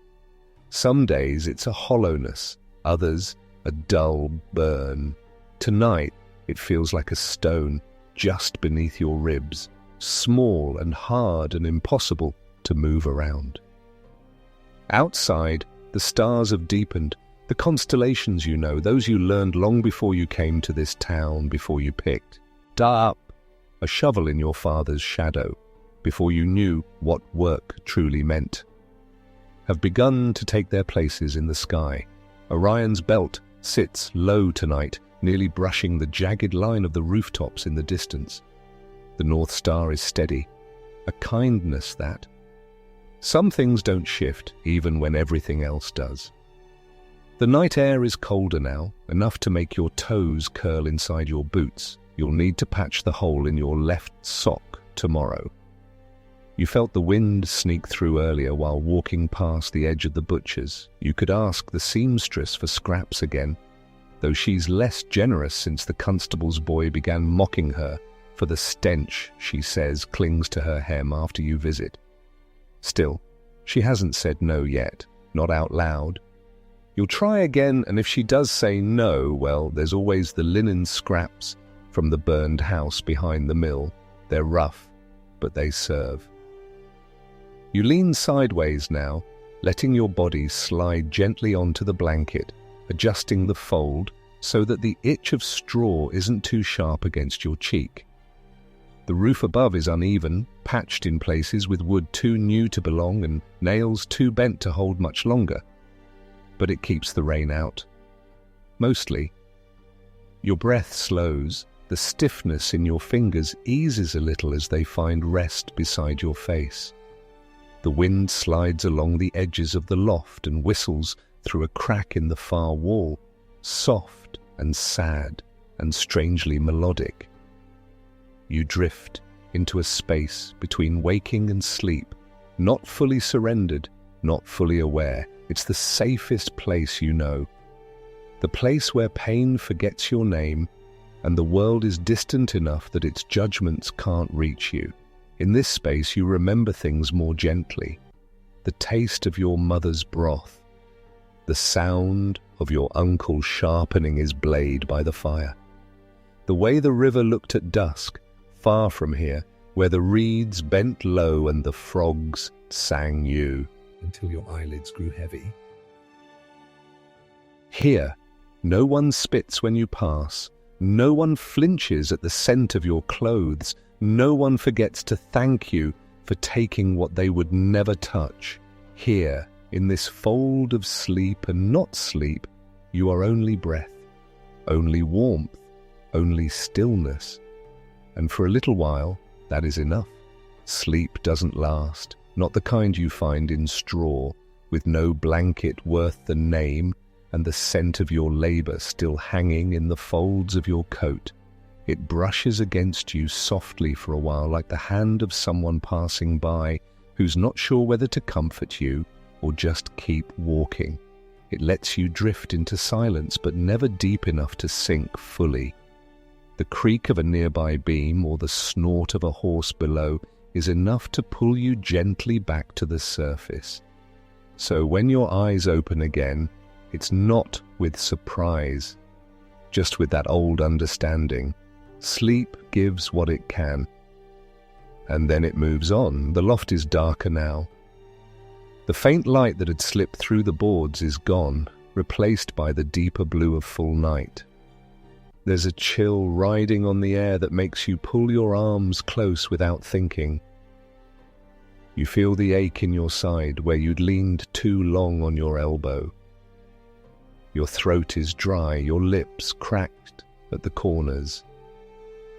You sit up slowly, joints clicking in protest, the straw beneath you shifting in stiff whispers. You rub your face with both hands, pressing your palms against your eyes until you see soft bursts of color behind the lids. You breathe in, then out. You're not rested, but you're up. And that, most nights, is the victory. You listen a moment longer. No footsteps in the stable yard, no doors, just the far-off echo of a dog barking and the faint groan of wood somewhere in town carried by the wind. You reach for your boots and tug them back on. The leather is cold, but it softens a little with the warmth of your feet. You roll your shoulders, stretch your back, then deski, end the ladder quietly, your fingers steadying you against the wall as your weight shifts rung by rung. Outside, the world is hushed, but not dead. The town sleeps like a restless child, its streets empty, but its walls still murmuring with the breath of those inside. Lamps glow faint behind shutters. Chimneys sigh faint trails of smoke into the clear, dark sky. You light your lantern with the stub of the candle you keep tucked in a pocket of your coat, shielding the flame carefully with your hand. It flickers once, twice, then steadies into a pale orange orb. You latch the door behind you and begin walking, the cart still parked where you left it, waiting with the patient silence of a beast that knows its task. Your first stop of the night's final round is the alehouse near the hill. They keep late hours. You've learned their rhythm over time, the way the last drinkers stagger out just before the hour turns, their laughter trailing into the dark like a frayed thread. Now the building is silent, its signs swinging faintly in the breeze, the windows shuttered, but the bucket is there, as always, beneath the back step, tucked where no paying guest will see it in the morning. You tip it into the barrel with practiced ease. It smells of vomit and stale hop, and something else, something sharp and sour. You wipe your mouth with your sleeve before it can turn your stomach and keep walking. The night air is cold, not biting, but steady. It slips under your coat and down the back of your neck, makes your nose run and your fingers stiffen, but there's peace in it too. The kind of quiet that softens the edges of thought.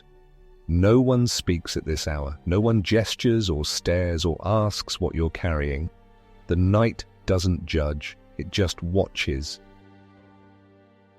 You pass the small bakery next, the one owned by the old widow with the crooked leg. She doesn't sell much anymore, just crusts and ends and the occasional sweet roll when someone remembers to trade her sugar. But her privy is always left clean, always wrapped. Tonight she's even left a little cloth parcel next to the bucket. Inside, a biscuit still warm. You touch it with hesitation, unsure if it's meant for you. But there's no note. No other explanation. And you know she's seen you pass often enough. You tuck it into your coat and nod, even though no one is watching. There are only a few more stops now, each one familiar, each one silent. The pail behind the print shop, heavier than usual, maybe from a visiting cousin or apprentice. The one beside the tailor's, still warm, which makes you wrinkle your nose and hurry the pour.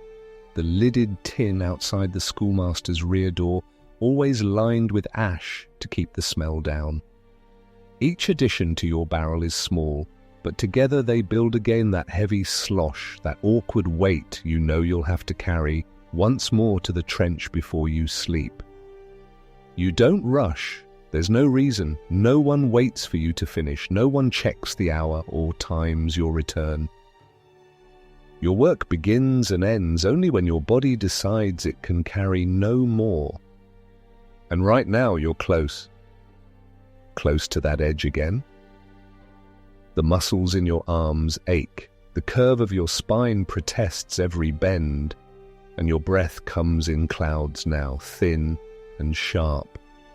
The last bucket is the one that always makes you pause.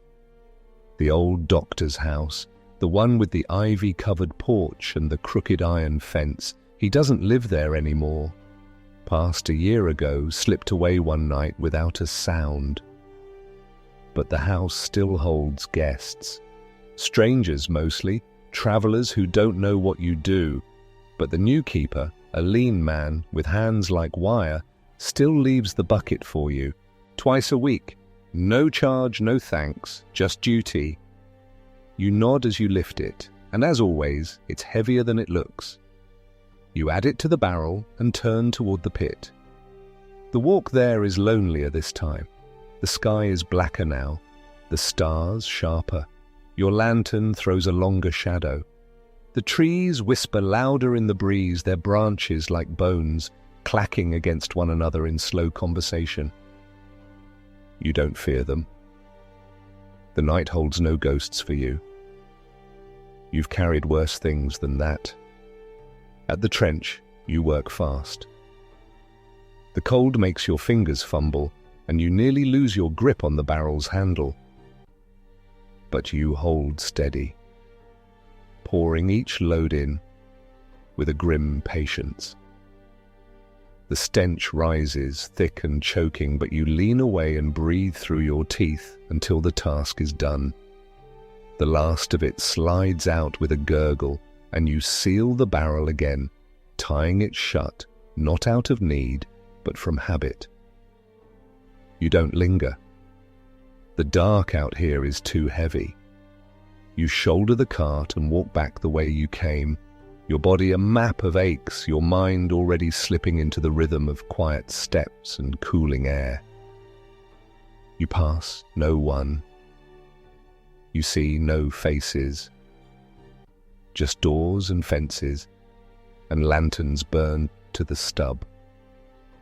Back at the stable, you park the cart, cover the barrel, and climb once more into the loft. This time, you don't sit. You just drop your coat beside the blanket, lay yourself down, and close your eyes.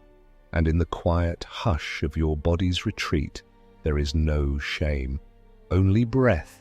Only stillness, only sleep, waiting again. You don't know exactly when sleep takes you. There's no border to cross, no line to step over. One moment you're aware of the stiff straw beneath your back, of the lingering ache in your shoulders, of the faint, steady sound of a horse shifting its weight in the stable below.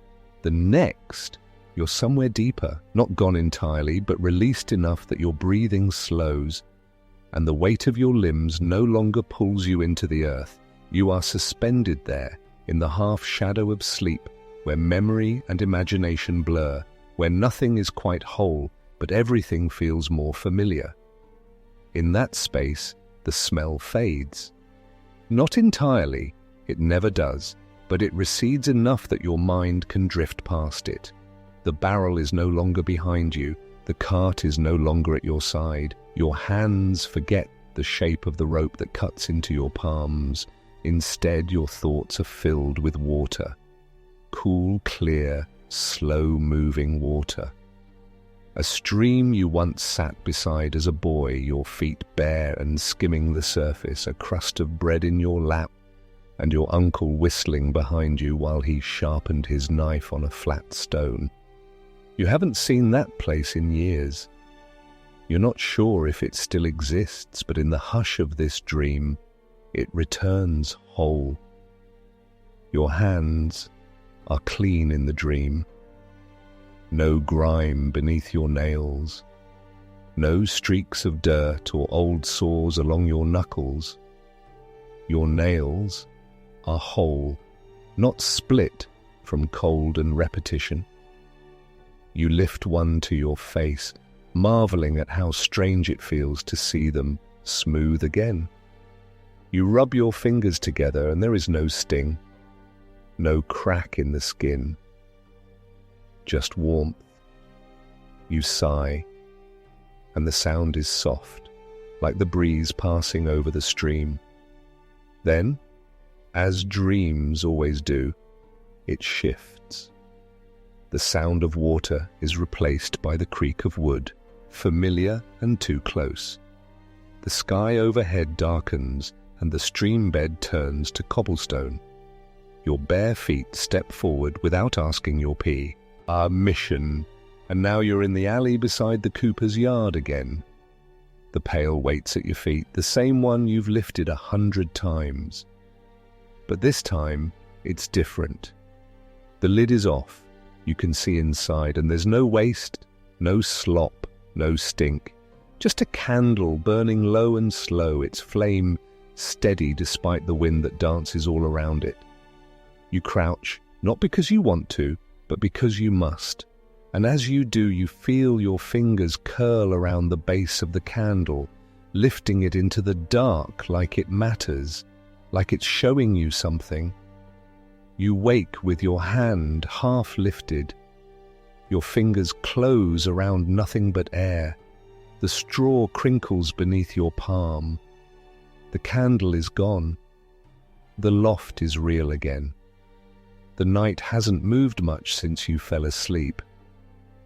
You can tell by the way the air still tastes of dew and the sky outside the boards remains dark as pitch. But something has shifted in your body, a small stirring in your chest that isn't hunger or pain. Just a sensation, like someone whispered your name in a place too far to hear it clearly. You sit up, unsure why, and then you hear it. A knock. Not loud, not frantic. Just one. Then a pause. Then one more. You listen harder, holding your breath. Another knock. This time, softer. As if whoever it is isn't sure they should be doing it at all. You rise slowly, brush straw from your legs, and move toward the ladder. Each step is careful. Each creak beneath your feet feels like thunder. At the bottom, the stable smells as it always does of wood and leather and the dusty heat of horseflesh, but your eyes are on the door now, where a shadow moves in the lantern light. You unhook the latch and pull it open just enough to see. And there she is, the girl from the weaver's house. She looks smaller in the dark, thinner perhaps. Her shawl is wrapped too tightly around her shoulders, and her hands clutch a bundle of cloth the size of a loaf. She doesn't speak, just holds it out, eyes lowered, as if ashamed of her own presence. You stare for a moment, unsure if you're still dreaming, but the cold air on your face tells you this is real. You take the bundle without a word. It's warm. She turns, says nothing, and walks back into the dark. You close the door and stand in the stable, holding it like something sacred. You unfold the cloth slowly. Inside is a small wedge of pie, a thin slice of cheese and 2 biscuits, nothing extravagant, but enough. Enough for someone who hadn't expected to eat again until the next morning. Enough for someone who was almost too tired to feel hunger anymore. You sit on the ground by the door and eat it right there, in the quiet. No lantern, no noise, just you, and the food, and the cold night, wrapped around your shoulders like a second skin. You chew slowly, not just to savor the taste, but to honor it. To let it settle into the corners of your body where hope had begun to shrink. You think of her face as you chew. Not clearly, there wasn't enough light, but of the shape of her kindness, of the silence in her gift, of the fact that she did not need to do it. And yet she did. When the food is gone, you fold the cloth again, careful not to shake off the scent of flour and butter that still clings to it. You tuck it into your coat, a keepsake perhaps, or just something soft in a world that is mostly not. You return to the loft and lie down once more. The aches are still there. The cold still clings. But now there's a new weight in your chest, Not heavy, just real. A small reminder that you're not entirely forgotten. Sleep returns more gently this time. Not as a retreat, but as a welcome. And in its arms you drift again. Not alone, not entirely. When you wake again, it is not from noise or hunger, or the ache of joints that forgot how to rest properly. It is from the steady, rising awareness that the world is turning again just out of reach, and you are once more late to meet it. The sky through the loft's slats is a lighter kind of black, the kind that hints at morning's slow return but still holds on to night's last breath. You don't move immediately, your body refuses to rise too quickly. The joints beneath your knees protest with a deep throb, and your right ankle has stiffened into a bend that won't undo itself without careful coaxing. You lie there, wrapped in the leftover warmth of your own body, and the memory of that bundle from the weaver's girl. Your hand drifts to your coat pocket where you folded the cloth. It's still there, soft and creased, and faintly smelling of her kitchen. You don't know her name, and maybe that's what makes this kindness feel so unfamiliar. A name would give the gesture weight, a label, a reason. But this is something lighter and more difficult to grasp. It's the kind of mercy that doesn't ask to be repaid, which makes it even harder to accept. You rise with effort, teeth clenched against the creaks and pulls of your limbs.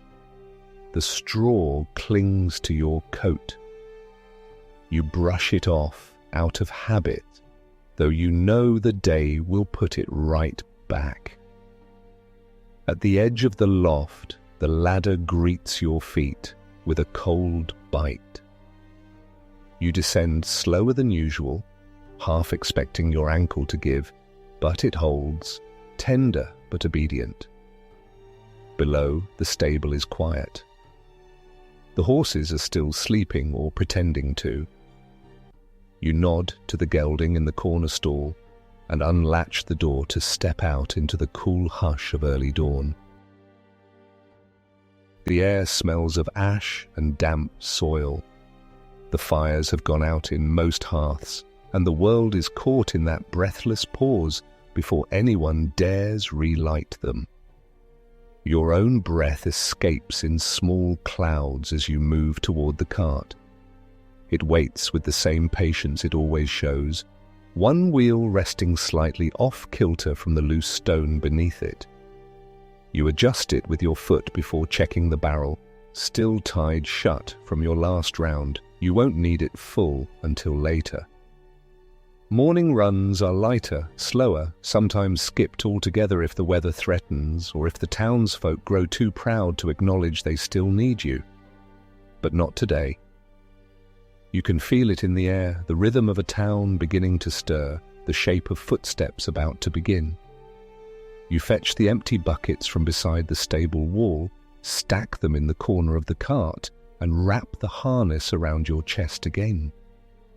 The cold of the metal buckle touches the thin patch of skin at your collarbone and makes you flinch. You pull your coat higher and begin to walk.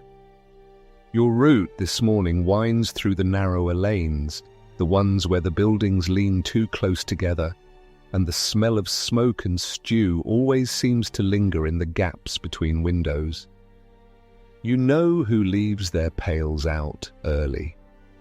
The widow with the crooked stoop, the clerk with the shaking hands, the young couple who never look you in the eye, but always leave a wrapped biscuit on top of their bucket.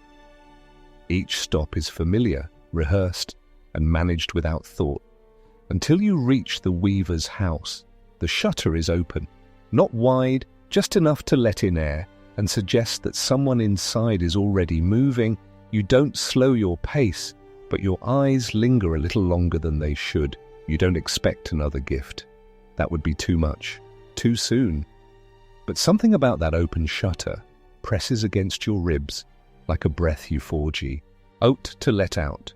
You reach the end of the alley, tip the first full pail into the bottom of your barrel, and keep walking. Midway through the morning, the air shifts. The warmth of the rising sun mixes with the scent of wet wool and cooling embers. You pause by the cooper's bench and stretch your back, letting your eyes roam across the quiet street. Children haven't come out yet. The school bell hasn't rung. The silence is thick, like bread dough left to rise. You take a bite from the heel of last night's second biscuit, now slightly stale but still better than anything you've tasted in weeks. A dog watches you from across the square, its head tilted, tail still. You don't move toward it. You've learned which animals are safe and which are desperate. This one is just curious. Like so many others, it's searching for something it can't name. You move on. The work continues with the same rhythm. Bucket, lift, tip, tie, walk. You don't think while doing it anymore. Your mind drifts elsewhere, beyond the barrel and the dirt and the too soft wood of the cart's handle. It moves to things like thread and bread and the strange quietness that kindness leaves behind after it slips away. Near the tavern, you're stopped by a child, a boy, no older than 8, barefoot and blinking against the sun. He doesn't say anything, just watches you lift the pail from behind the baker's wall. When you turn to leave, he's still there, watching. You nod at him. He doesn't nod back, but he doesn't look away either. You wonder what he sees when he looks at you. A man? A ghost? A servant to something he doesn't yet understand? The rest of the morning passes without interruption. You empty the barrel at the trench, just as the sun crests the tallest roof in the square. You don't stay to admire it. The trench never lets you forget why you're there. You pour quickly, turn faster, and walk back towards her. The stable before the stink climbs into your teeth. Back inside the yard, you lean against the wall and close your eyes. You don't sit. If you sit now, you won't rise until dusk. Instead, you reach into your coat and pull out the cloth from last night. You unfold it carefully. There's nothing inside anymore.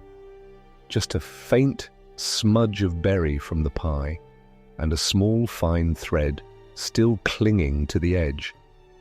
A weaver's mark, perhaps, or maybe just a sign that some things, no matter how brief, still leave evidence behind. You refold it and tuck it back into your coat. You think you might keep it, not as proof, but as something else, something quieter. A reminder, maybe, that even in the filth and weight of your work, there are stitches being made, invisible perhaps, but strong. The world outside grows louder. Boots on stone, wheels over dirt, the clang of pots and the shout of names. The town is fully awake now. The town that never quite sees you, even as it builds its comfort on your back. But for once, you don't mind, because somewhere behind that open shutter, someone does, and for now, that is enough. The sun has begun its climb, not high yet, but enough to make the shadows shorter and the air warmer in patches. You move slower now, not because the work is heavier, but because you know this stretch of the day holds its own quiet. There is something delicate about the time just before noon, something that feels like the town is holding its breath, waiting for some bell or whistle to signal the real start. Even the horses in the stable seem more still in these hours, their heads lowered, as if they too are listening for something unnamed. You lean your shoulder against the stable wall, the rough wood pressing into your coat. The empty barrel sits behind you, faintly stained at its rim, the memory of waste never fully scrubbed out. You'll clean it later, when the sun hits its zenith and the flies are too thick in the alleys to keep working. For now, you drink from the tin cup hanging by the rain barrel, the water cool and slightly bitter, touched with the taste of metal and old wood. It slides down your throat with effort, like your body has forgotten how to welcome something so clean. When you rinse your hands, the skin stings. Tiny cracks you hadn't noticed before yawn open against the cold water, and the grit beneath your nails stays stubbornly put. You use the edge of the straw broom to scrape under them, careful not to draw blood. Clean is a relative thing for someone like you. It doesn't mean spotless, it just means something closer to manageable. You know you'll stink again before long, you always do, but there's a thin comfort in the ritual of washing, of at least pretending there is a line between filth and skin. You check the lye pot behind the stable, lifting its heavy lid with both hands. It's still full enough to use, though the liquid has grown thick and cloudy. You scoop a ladleful and pour it slowly over the rim of the barrel, watching it hiss and slide down the inner wall. You'll let it sit there, let the sun do the rest. If you scrubbed now, you'd waste the effort. The trick is timing, always has been. You set the ladle back, cover the pot, and wipe your hands on the leg of your trousers. There's time now. Not much, just enough. You take the alley behind the baker's, where the scent of rising bread pulls you forward, even as you try not to hope for scraps. Sometimes he leaves out crusts for the stray dogs. Sometimes he forgets. Today he hasn't put anything out, and you don't knock. Not because you aren't hungry, but because you've grown weary of the look that sometimes comes when you ask for something he didn't offer. At the edge of the Weaver's Street, you pause. You tell yourself you're just resting, that your legs need a moment, that the slope of the lane demands it. But in truth, it's the shutter again. It's open wider now, the window behind it glowing faintly with the soft light of a lamp. There's movement inside, shadows passing, and the shape of her figure appears for a brief moment close to the glass. You don't raise your hand. You don't call out. You wouldn't know what to say. Instead, you shift your weight, and the wood creaks beneath your boot. She turns slightly, then disappears. You don't wait to see if she returns. Instead, you walk on. The rest of the day moves as it always does. You mend a strap on the harness using twine, and the end of a rusted nail you've hammered into a bent hook. You patch the thinning corner of the barrel with pitch scraped from the edge of the firewood stack. You boil water over a small fire beside the stable and use it to soften the grease caked along the wheel's axle.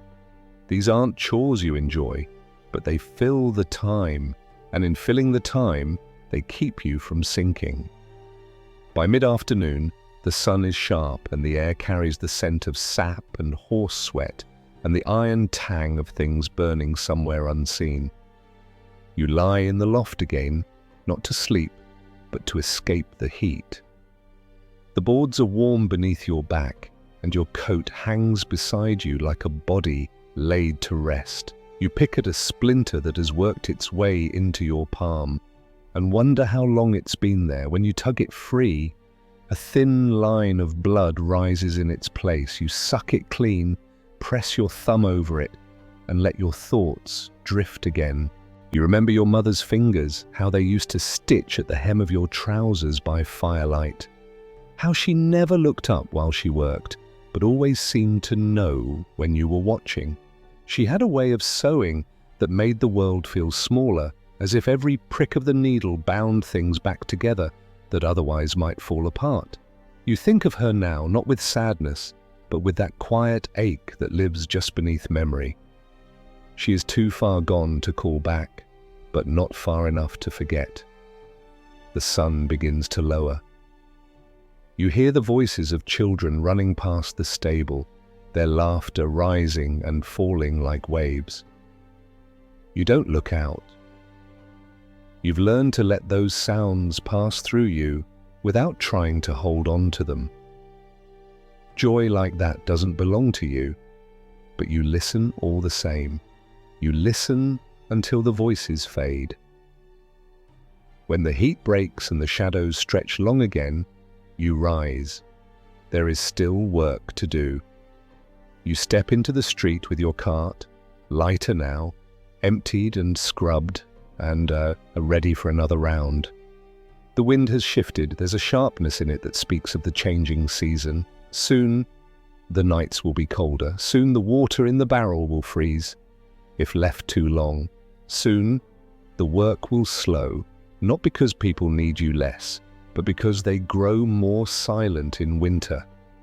Their eyes drop faster. Their thanks disappear altogether. The cold always tightens mouths. You begin your route again, this time slower, your limbs heavier. The people you pass don't speak. They step aside, they shut their doors. One woman pulls her child close. When your shadow crosses theirs, you don't stop, you don't break stride. You carry your quiet like a shield. The bucket behind the tanner's yard is late today. You wait, arms crossed, as the boy carries it out. His eyes never meet yours. He sets it down, mutters something about being busy, then walks back inside.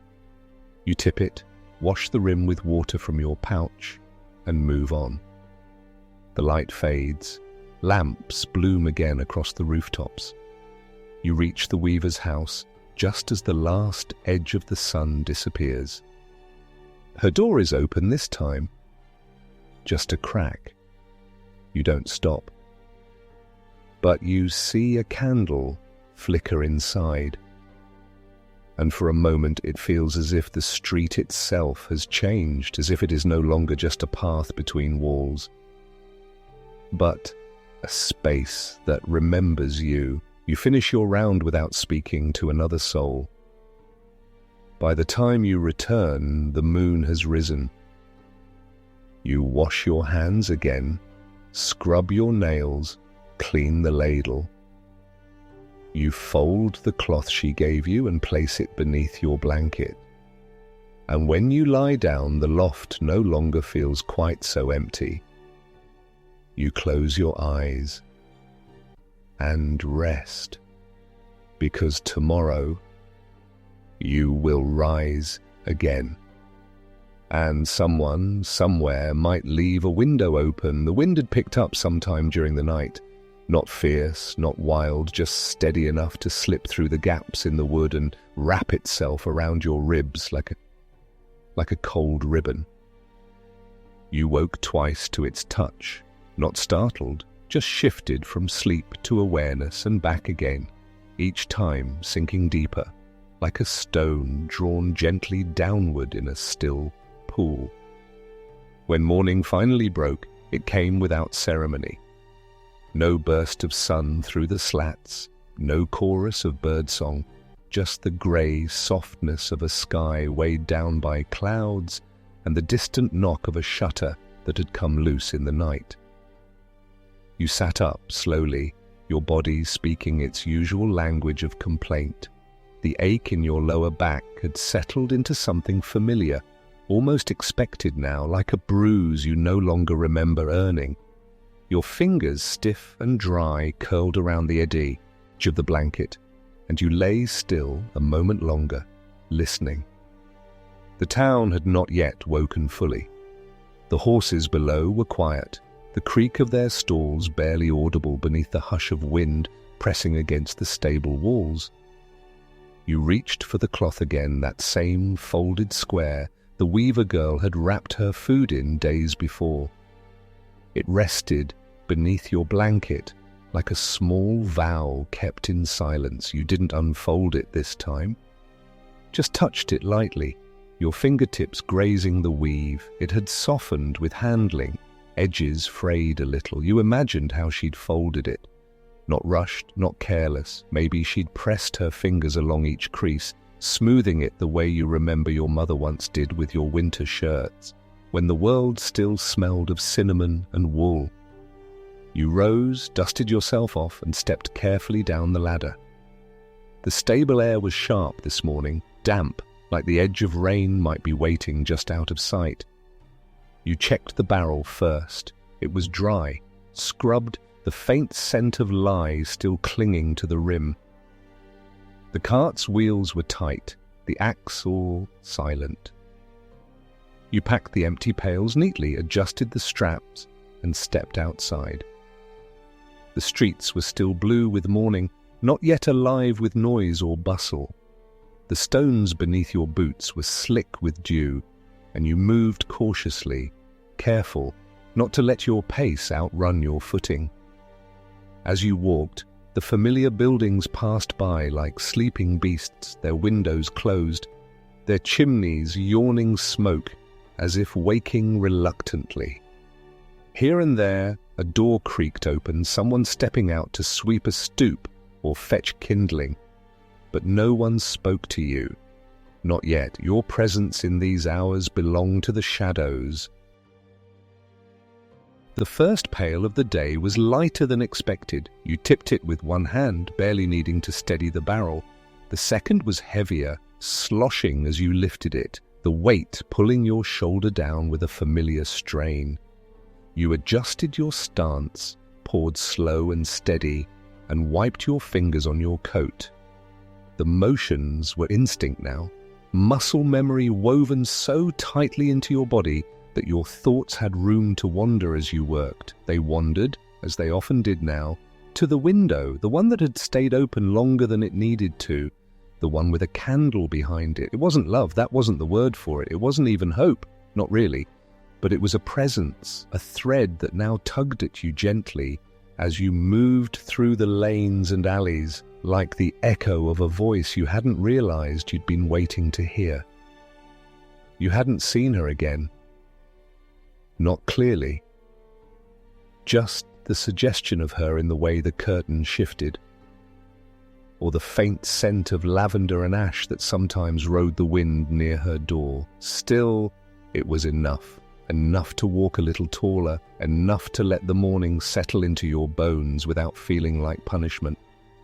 You made your rounds, emptying buckets and tipping lids, nodding to the occasional elder who still remembered your father's name, though none said it aloud anymore. The town had learned long ago to let the past lie where it fell, especially when it stank of waste and work no one else would do. By the time you reached the Weaver's Lane, the sky had lightened to a softer grey, streaked faintly with silver where the sun tried to press through.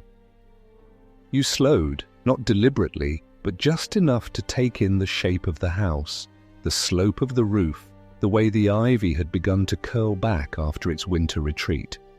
The window was closed this morning, but the shutter was not latched. A small difference, a quiet one. But like all things, subtle.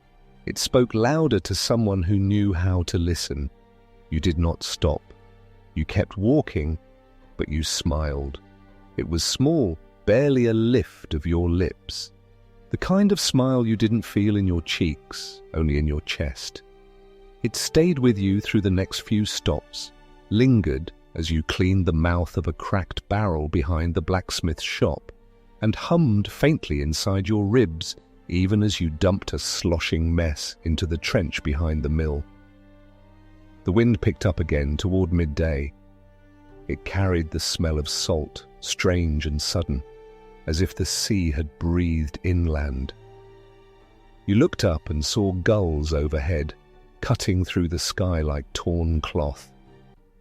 You hadn't seen them in weeks. Their return meant fish. Or storm. Maybe both. Either way, the air felt different.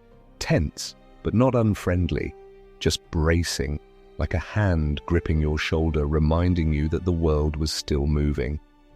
You returned to the stable slower than you'd left it. Your shoulders were sore, your legs heavy, but there was no dread in the return, only the usual weight. You cleaned the barrel again, retied the pails, and sat beneath the awning to eat what was left of the biscuit from the day before. It was dry. You softened it with water and chewed it slowly, the rhythm of your jaw matching the sway of the branches overhead. For a long time you said nothing. To yourself, to the wind, to the ache in your side. And then, without planning to, you whispered a name, not hers, your mother's. Just once. It came like a sigh, too soft for even the horses to hear. But it steadied you. You stood, stretched, and began again. And as the cart rolled over the stones, you glanced back once toward a house with ivy on the wall, not because you expected her there, but because she had given you something quiet, and in your world, quiet was gold. By late afternoon, the clouds had begun to lower, gathering slowly above the town like the sagging cloth of an old tent, too damp and too full of memory to stay aloft much longer. The light had taken on that flat, greyish tint that warned of coming rain, though it wasn't certain yet whether the sky would break tonight or simply hover with its threat pressed against the rooftops. You had felt it in your bones since the morning, the way the air clung to your skin and curled into the folds of your coat like the damp hand of a child needing to be held. You adjusted the strap around your shoulder, shifted the weight of the cart with a small grunt, and kept walking. The wind had turned by now, blowing not from the hills behind the town, but up from the coast where the sea licked the horizon in long, slow strokes. You could smell it stronger now, that sharp brine that lived somewhere between fish and firewood. It clung to the undersides of your sleeves and the back of your tongue, a taste you remembered from childhood, though you hadn't stood near the docks in years. The fishermen didn't much like your kind, lingering near the barrels or nets. You'd learned that early. Learned that even your shadow wasn't welcome near the day's catch. But still the sea sent its breath up the winding alleys now, and you didn't turn your face away from it. It was honest, at least. It smelled like work. The cart creaked behind you, softer now that you'd tightened the axle again with twine and pitch. Each time the wheel bumped a stone or dipped into a rut, the jolt travelled up through your arms and into your back, but you'd long since learned not to fight it. Letting your body move with the rhythm, even when it hurt, was easier than resisting. There was something almost lulling in the repetition now, the slow pace, the pull, the familiar turn at the bakery corner, the slosh of the empty barrel. Why, ting for its purpose. Even pain can become a sort of comfort when it's the only thing that doesn't leave you. You reached the far end of town by mid-evening, the part where the lanes grew quieter and the fences turned to stone rather than wood. Fewer homes out this way, fewer pails too, but the ones that were there belonged to people who never missed a collection. Old men, mostly, war veterans who remembered the last British patrols before the colonies boiled over, widows with gnarled fingers who still made candles by hand and sold them in bundles to the church. They nodded when they saw you, not kindly, necessarily, but they didn't look away either. It was the closest thing to respect you expected these days. You took a moment to rest beneath a tree just before the lane curved back toward the churchyard. The leaves rustled above you, though they hadn't turned yet. You watched one fall, not from age, but from wind. It drifted slowly to the ground, its green still intact, and you watched it settle against the road like a thought too soft to speak. You exhaled and closed your eyes for just a moment, letting the stillness press into your shoulders. That's when you felt the ache again. Not new, not sudden, but blooming just beneath your ribs, like a bruise rediscovering its purpose.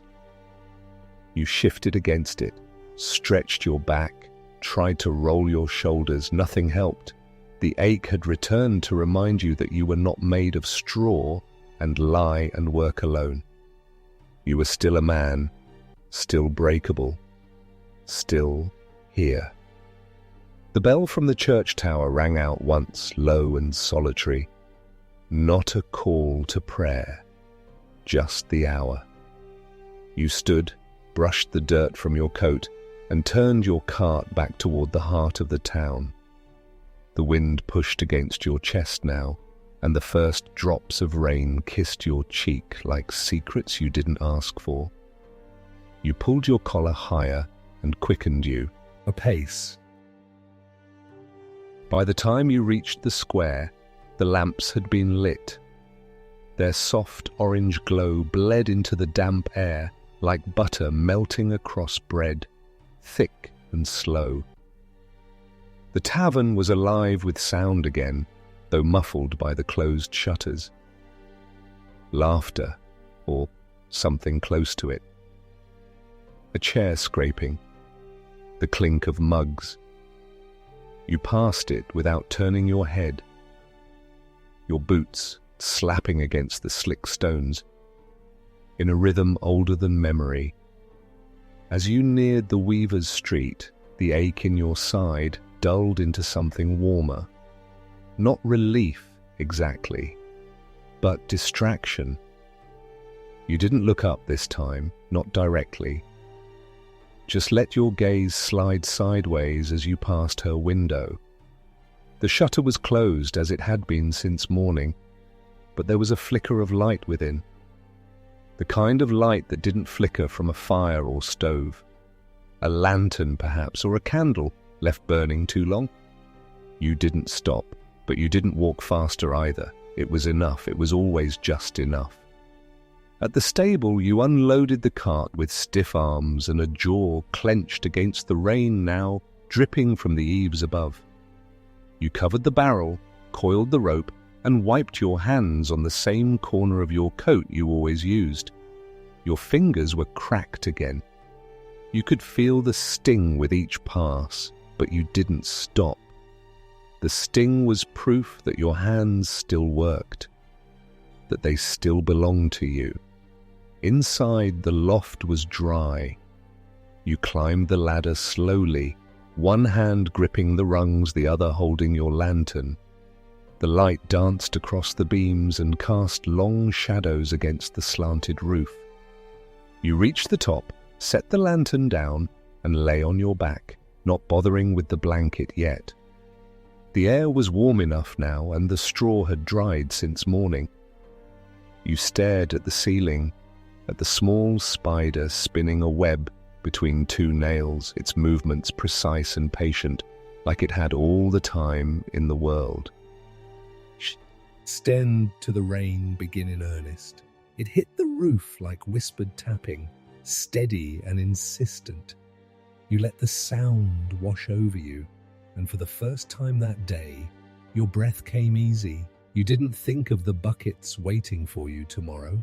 You didn't think of the smell, or the weight, or the silence that too often followed you through the streets. You thought of the lantern behind her shutter, the leaf that fell before its time, the thread tucked inside your coat. You let the rain name the hours. And in that moment, you were no one's burden, just breath and bones and sleep. Sleep was deeper this time, not peaceful exactly, but full. The kind of sleep that doesn't ask questions, doesn't try to comfort or stir.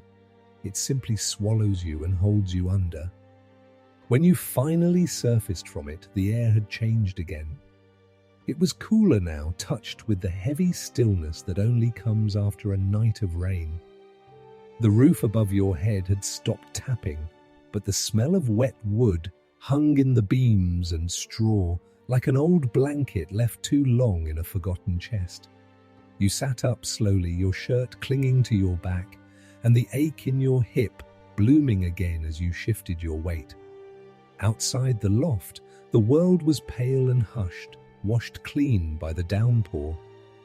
You peered through the narrow crack in the boards and saw puddles collecting in the low places of the street, catching slices of dull morning light and holding them like small pools of sky. The horses below were awake, one of them snorting softly as it shifted in the stall. You moved with practiced care, descending the ladder with your body still stiff and uncertain in the early light. The stable floor was damp, and your boots left faint marks in the silt where rain had crept in through the door. You pulled your coat from its peg and slipped it on, the fabric still heavy with yesterday's sweat and work. The cloth tucked in the inner pocket was dry, though. You checked it without thinking, running your thumb along the soft, frayed edge like a worry stone. The gesture had become something of a ritual now, not quite comfort, but something close to it. Outside, the town smelled different, not just clean, but raw. The earth had been turned in places by the storm, and now the air carried the scent of moss and sod and wet brick. You could smell soap, too, faintly, drifting from an open window 2 streets over where someone had begun boiling water for laundry. You breathed in and felt the chill of it settle in your chest, but you didn't cough. Your lungs were used to worse. You began your rounds slower than usual, your hands sore from the cold and your steps slightly uneven from the stiffness in your right knee. The pails were heavier today, fuller than usual, as if the rain had stirred something loose in the town's rhythm. People had stayed indoors, made more use of their chamber pots, kept their doors shut and their routines confined. It was the kind of day that left its mark on you in ways that didn't show until much later. You tipped each load carefully, the wetness on the wood making your grip slippery. More than once you had to stop and readjust, your fingers burning from the effort of not letting the weight tip the wrong way. At the cooper's yard, the usual pail was missing, replaced with a note nailed to the post. The paper was damp and curling at the edges, but the ink held. "Sick boy. No use today." You nodded to no one and moved on. At the tailor's back door you found a second pail, unusual, lined with lavender leaves and covered with a tight cloth, tied in twine.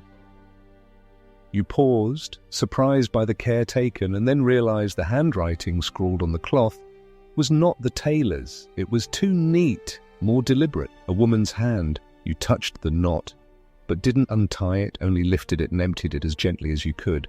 Something about it made you feel like you were touching a letter, not a bucket.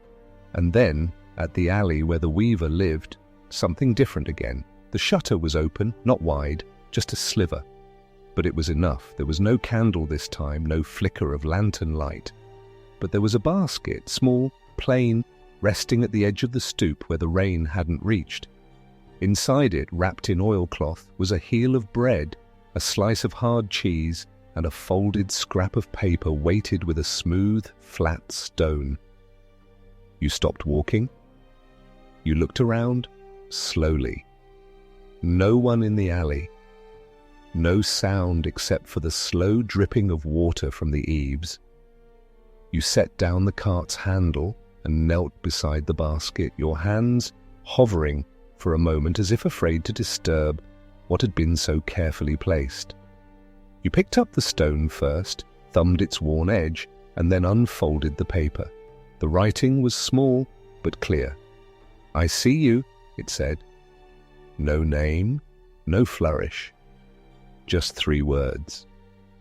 You stared at them longer than necessary. Then you folded the paper gently, as if it might bruise, and placed it in the pocket with the cloth. You did not eat the bread immediately. You tucked it into your coat, the cheese beside it, and lifted the basket to set it near the stable where it would not be trampled. You would return it later, or maybe leave something in it yourself.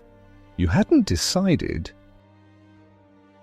The rest of the round moved like water under ice, still, but always shifting just below the surface.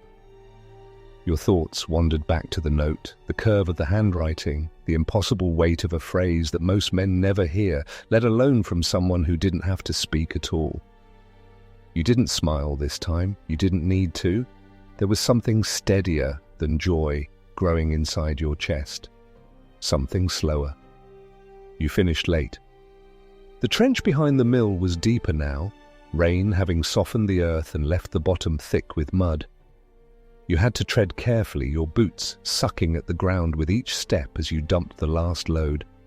It splashed higher than usual, caught the hem of your coat. You didn't curse, just wiped it off with a handful of straw and moved back toward the road. By the time you reached the stable again, the light was fading. Not fast, but clearly. The sky had turned that soft, even grey that makes everything beneath it seem older. You leaned your cart against the post, peeled off your coat, and sat beneath the awning with the bread in your hand. You tore a small piece, chewed slowly, and let your head rest against the wall. The note still pressed against your chest. You didn't take it out again, but you didn't need to, because even now, as the sky darkened and the cold crept back beneath the stable door, you could still feel the shape of the letters inside your coat. I see you. And somehow, in all this quiet, you finally believed it. The bread was dry, but it didn't matter. It filled the quiet in your stomach, smoothed the raw edge of your thoughts, just enough to let your shoulders drop against the stable wall. The air had taken on that thick, waiting stillness that comes when a second round of rain threatens but hasn't yet arrived. You sat with your knees drawn up, arms resting over them, chewing slowly as the dusk crept in, your eyes half closed, but not from exhaustion. Not quite. More from the weight of everything that had passed in silence, the pails, the cart, the trench, the note, that note. It hadn't been written in ink alone. It carried something else, something you couldn't name without sounding foolish even to yourself. 3 words scrawled onto a torn scrap of parchment. But they had opened something in you, something you didn't realize had been locked for so long. It had started to forget how to want. Not just to be seen, but to be acknowledged. Not for the work, not for the stench you carried or the path you walked, but for you. Whoever that might still be under all the grime and labor and the years spent pressing your body into the shape of someone useful. The wind shifted again. You felt it on your cheek, cooler now, carrying the sharpness of coming rain.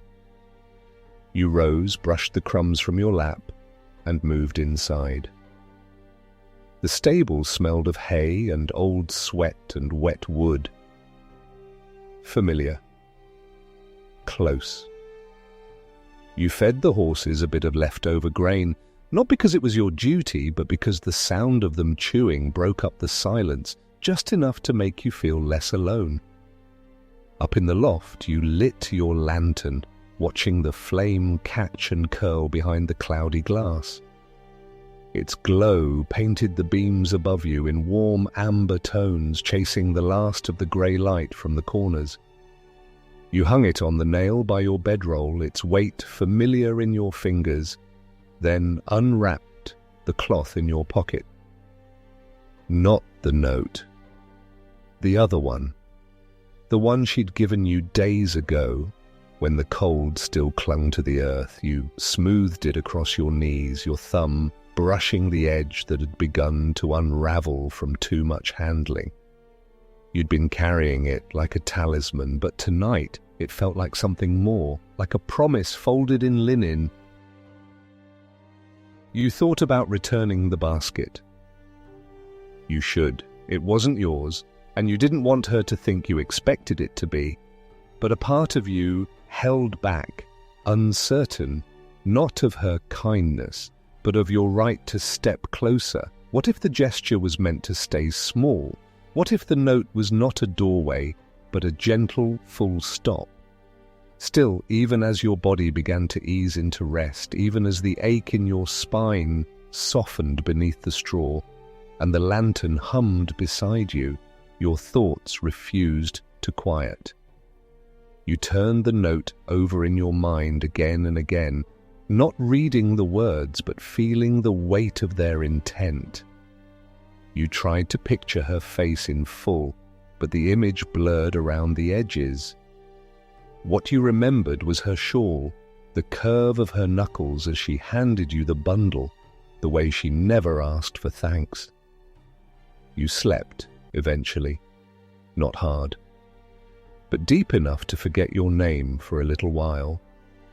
You dreamed of thread pulled through thick cloth, of lanterns hung on windowsills and baskets lowered by rope from rooftops. You dreamed of a voice that didn't speak aloud, but still found its way into your chest like warmth.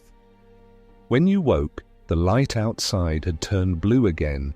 That peculiar color the sky holds just before dawn stretches its arms across the earth. You stretched your own arms above your head, joints popping, then rose with less resistance than the day before. Your limbs were tired, but your blood felt steadier somehow.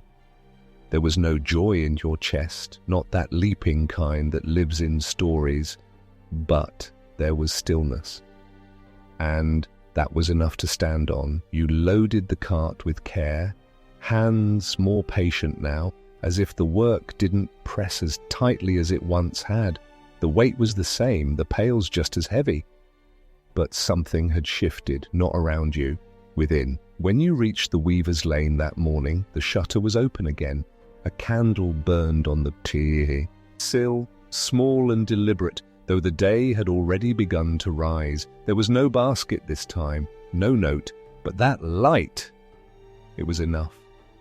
You passed by without stopping, your eyes forward, your hand brushing your coat pocket once as if to reassure yourself the folded paper was still there.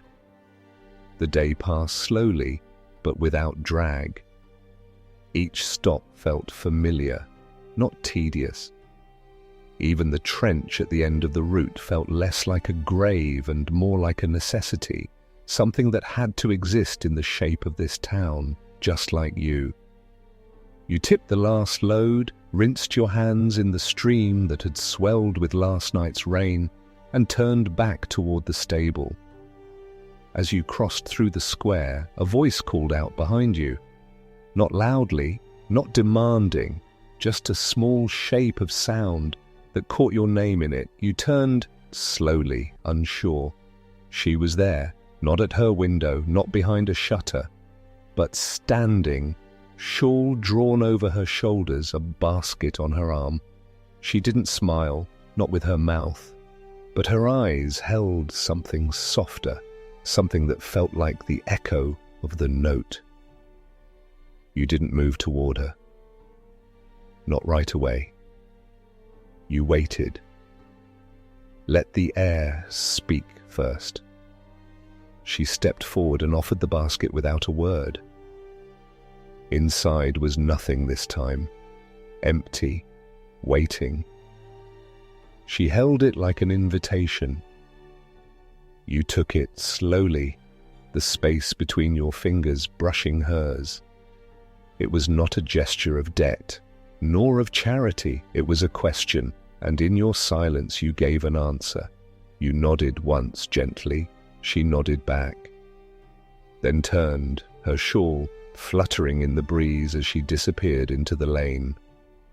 You stood in the square, basket in hand, the cart waiting behind you like a friend who understood when to let you pause.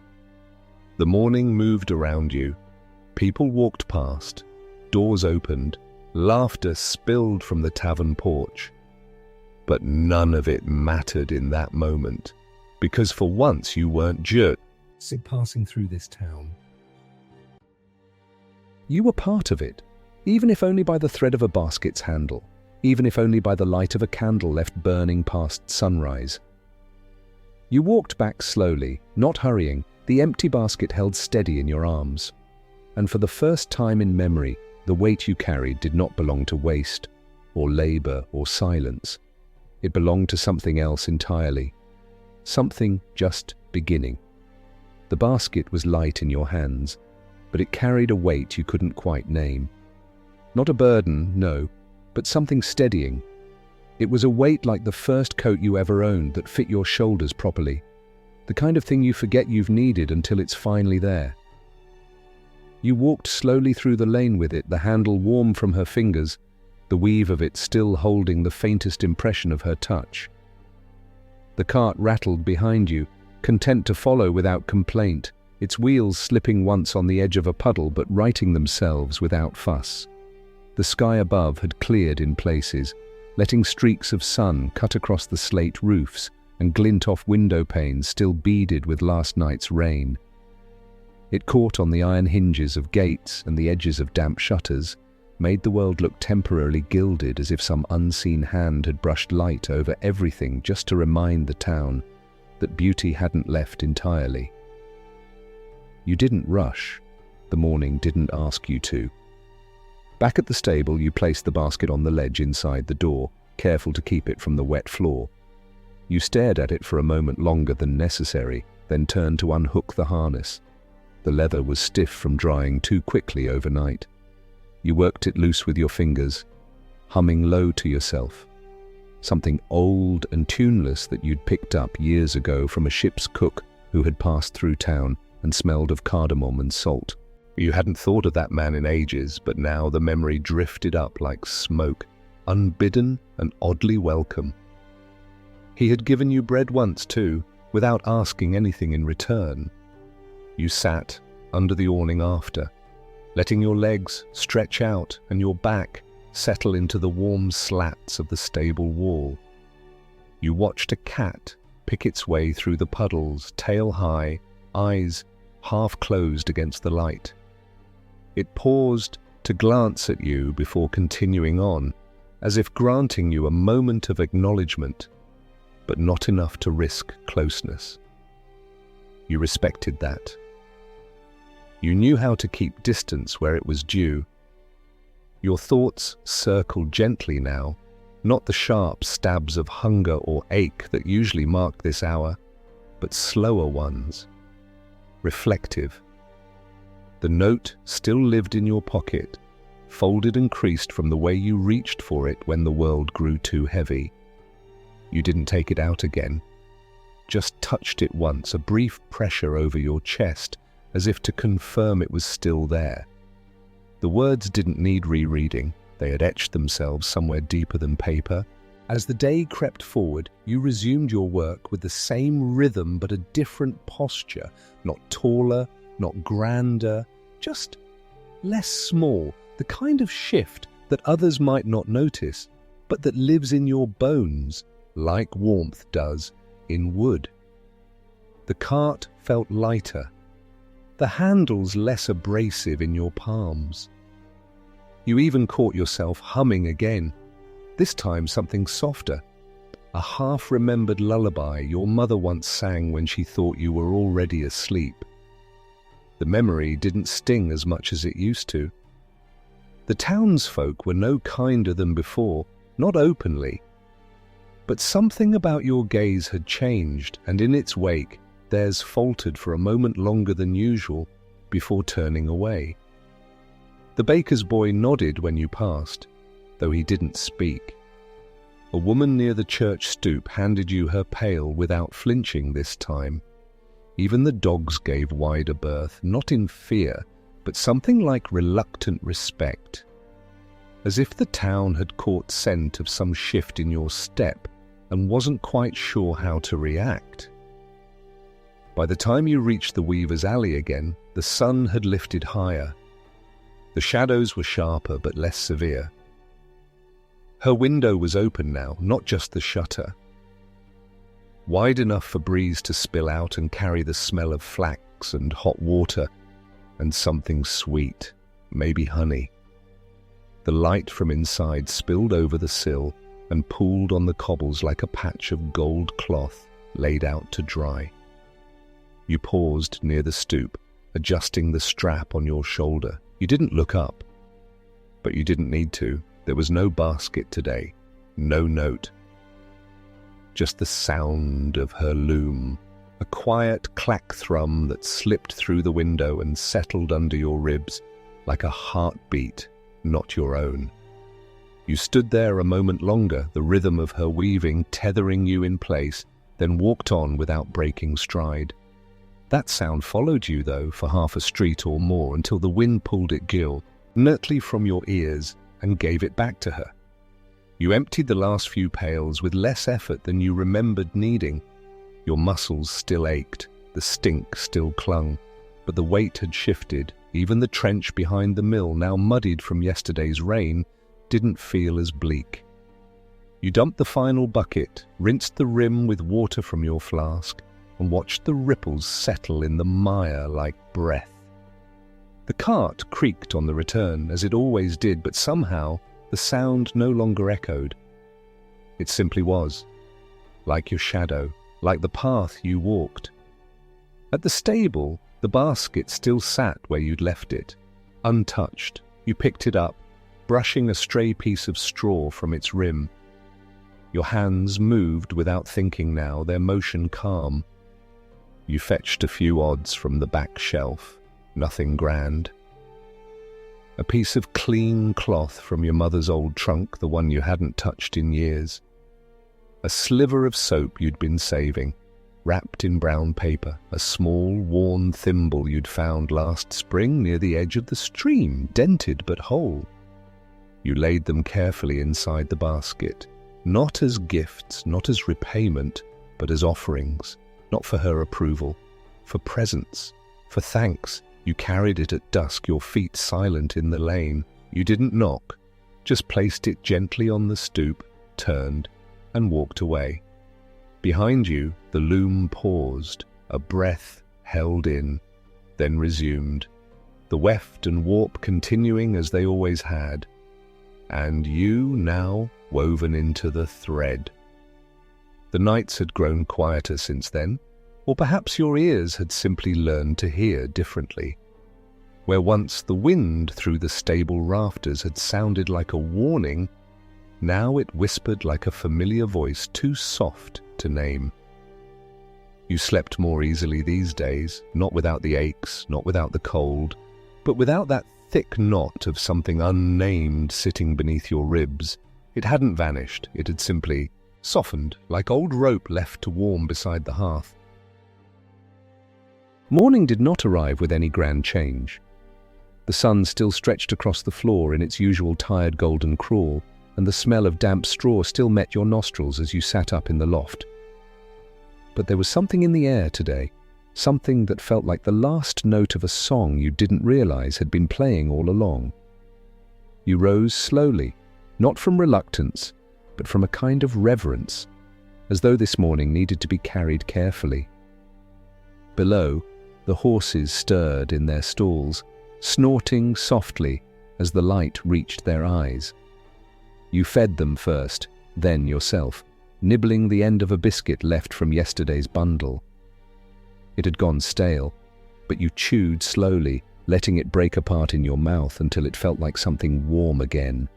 The work awaited, as it always did, and the cart stood ready, its barrel clean, its pails stacked, its wheels patched and true. You stepped outside into a pale dawn, the kind that doesn't promise anything but doesn't threaten either. Just air and light and the stretch of another day's path ahead. Your feet found the stones easily now, like your boots had finally earned the right to leave imprints that someone might follow. As you passed the usual corners, the buildings looked back at you differently, not with their shutters, not with their doors, but with a silence that felt less like avoidance and more like space being made. The people didn't say your name, but their eyes no longer darted away so fast. A child pointed once, but the mother didn't pull him back, just watched as you passed. Somewhere near the mill, a man you didn't know nodded once in your direction, not out of obligation but out of understanding. You nodded back. The pails, when you reached them, no longer surprised you in their weight. Your arms moved with practiced ease, and your shoulders knew how to bear the strain without complaint. It was not that the work had grown lighter, but something in you had grown steadier, less shaken by the weight of things. You emptied them with the same patience as always, but your hands lingered an extra second at the rim, not out of caution, but out of care. At the cooper's yard, the sick boy had left a red ribbon tied to the post, a signal his mother once used in winter to mean the worst had passed. You smiled at it, small and private, and continued. By the time you reached her alley, the light had grown warm enough to gild the corners of the cobblestones. Her shutter was open again, and in the window sat something new. Not a candle, not a basket, just a single white cloth, folded into a square, resting in the middle of the sill, like a flag raised not in distress, but in peace. You passed beneath it with the same pace as always, your eyes forward, your breath even. But your chest, somewhere behind the rhythm of your steps, answered the gesture with its own silent vow. You would return the favour. Not today, not loudly. But in time. The rest of the day unfolded gently. Even the trench behind the mill, which had always carried the feel of finality, seemed less grim beneath the soft light of the afternoon. You tipped the last bucket, wiped your hands clean, and turned back toward the stable as the breeze shifted once again, carrying the faint scent of spring. When you arrived, she was already there. If she was not inside the stable, not waiting in the way stories might tell it. She stood across the square, hands tucked into the folds of her apron, gaze steady but not demanding. She didn't wave, she didn't call out, but she didn't turn away either. And so you stepped forward, not quickly, not nervously, but with the same pace you used to meet the dawn. As you reached her, she held out something small, a spool of thread, wound tightly in a pale, dusty green. "For your coat," she said simply, her voice low and even. You looked at the thread, then at your coat's fraying sleeve, then back at her. "I'm no tailor," you said. "I am," she replied, and took the spool back with a ghost of a smile. She turned then, and you let her, watching until she disappeared once again into the alley, where light always seemed to linger just a little longer than anywhere else. That night, you didn't climb straight to the loft. You sat beneath the awning, the lantern beside you, and pulled out the cloth again. You folded it anew, slower this time, your fingers smoothing each line until it held a shape worthy of being given. Tomorrow, you would leave it on her sill, maybe with a bit of twine wrapped around the middle, maybe with a note of your own. Not with words. Not yet. Just something small. A gesture. A stitch in the space between her and you. You lay down after, your body tired but unburdened, your hands folded across your chest, the cloth resting beneath them like a heart that had finally been allowed to unfold. The stable creaked above you, a lullaby in wood and wind, and sleep came not as a stranger this time, but as something earned. You were still the night soil collector, still the one who walked where others looked away. But now, in the thread of the town's fabric, there was a stitch with your name in it, and it held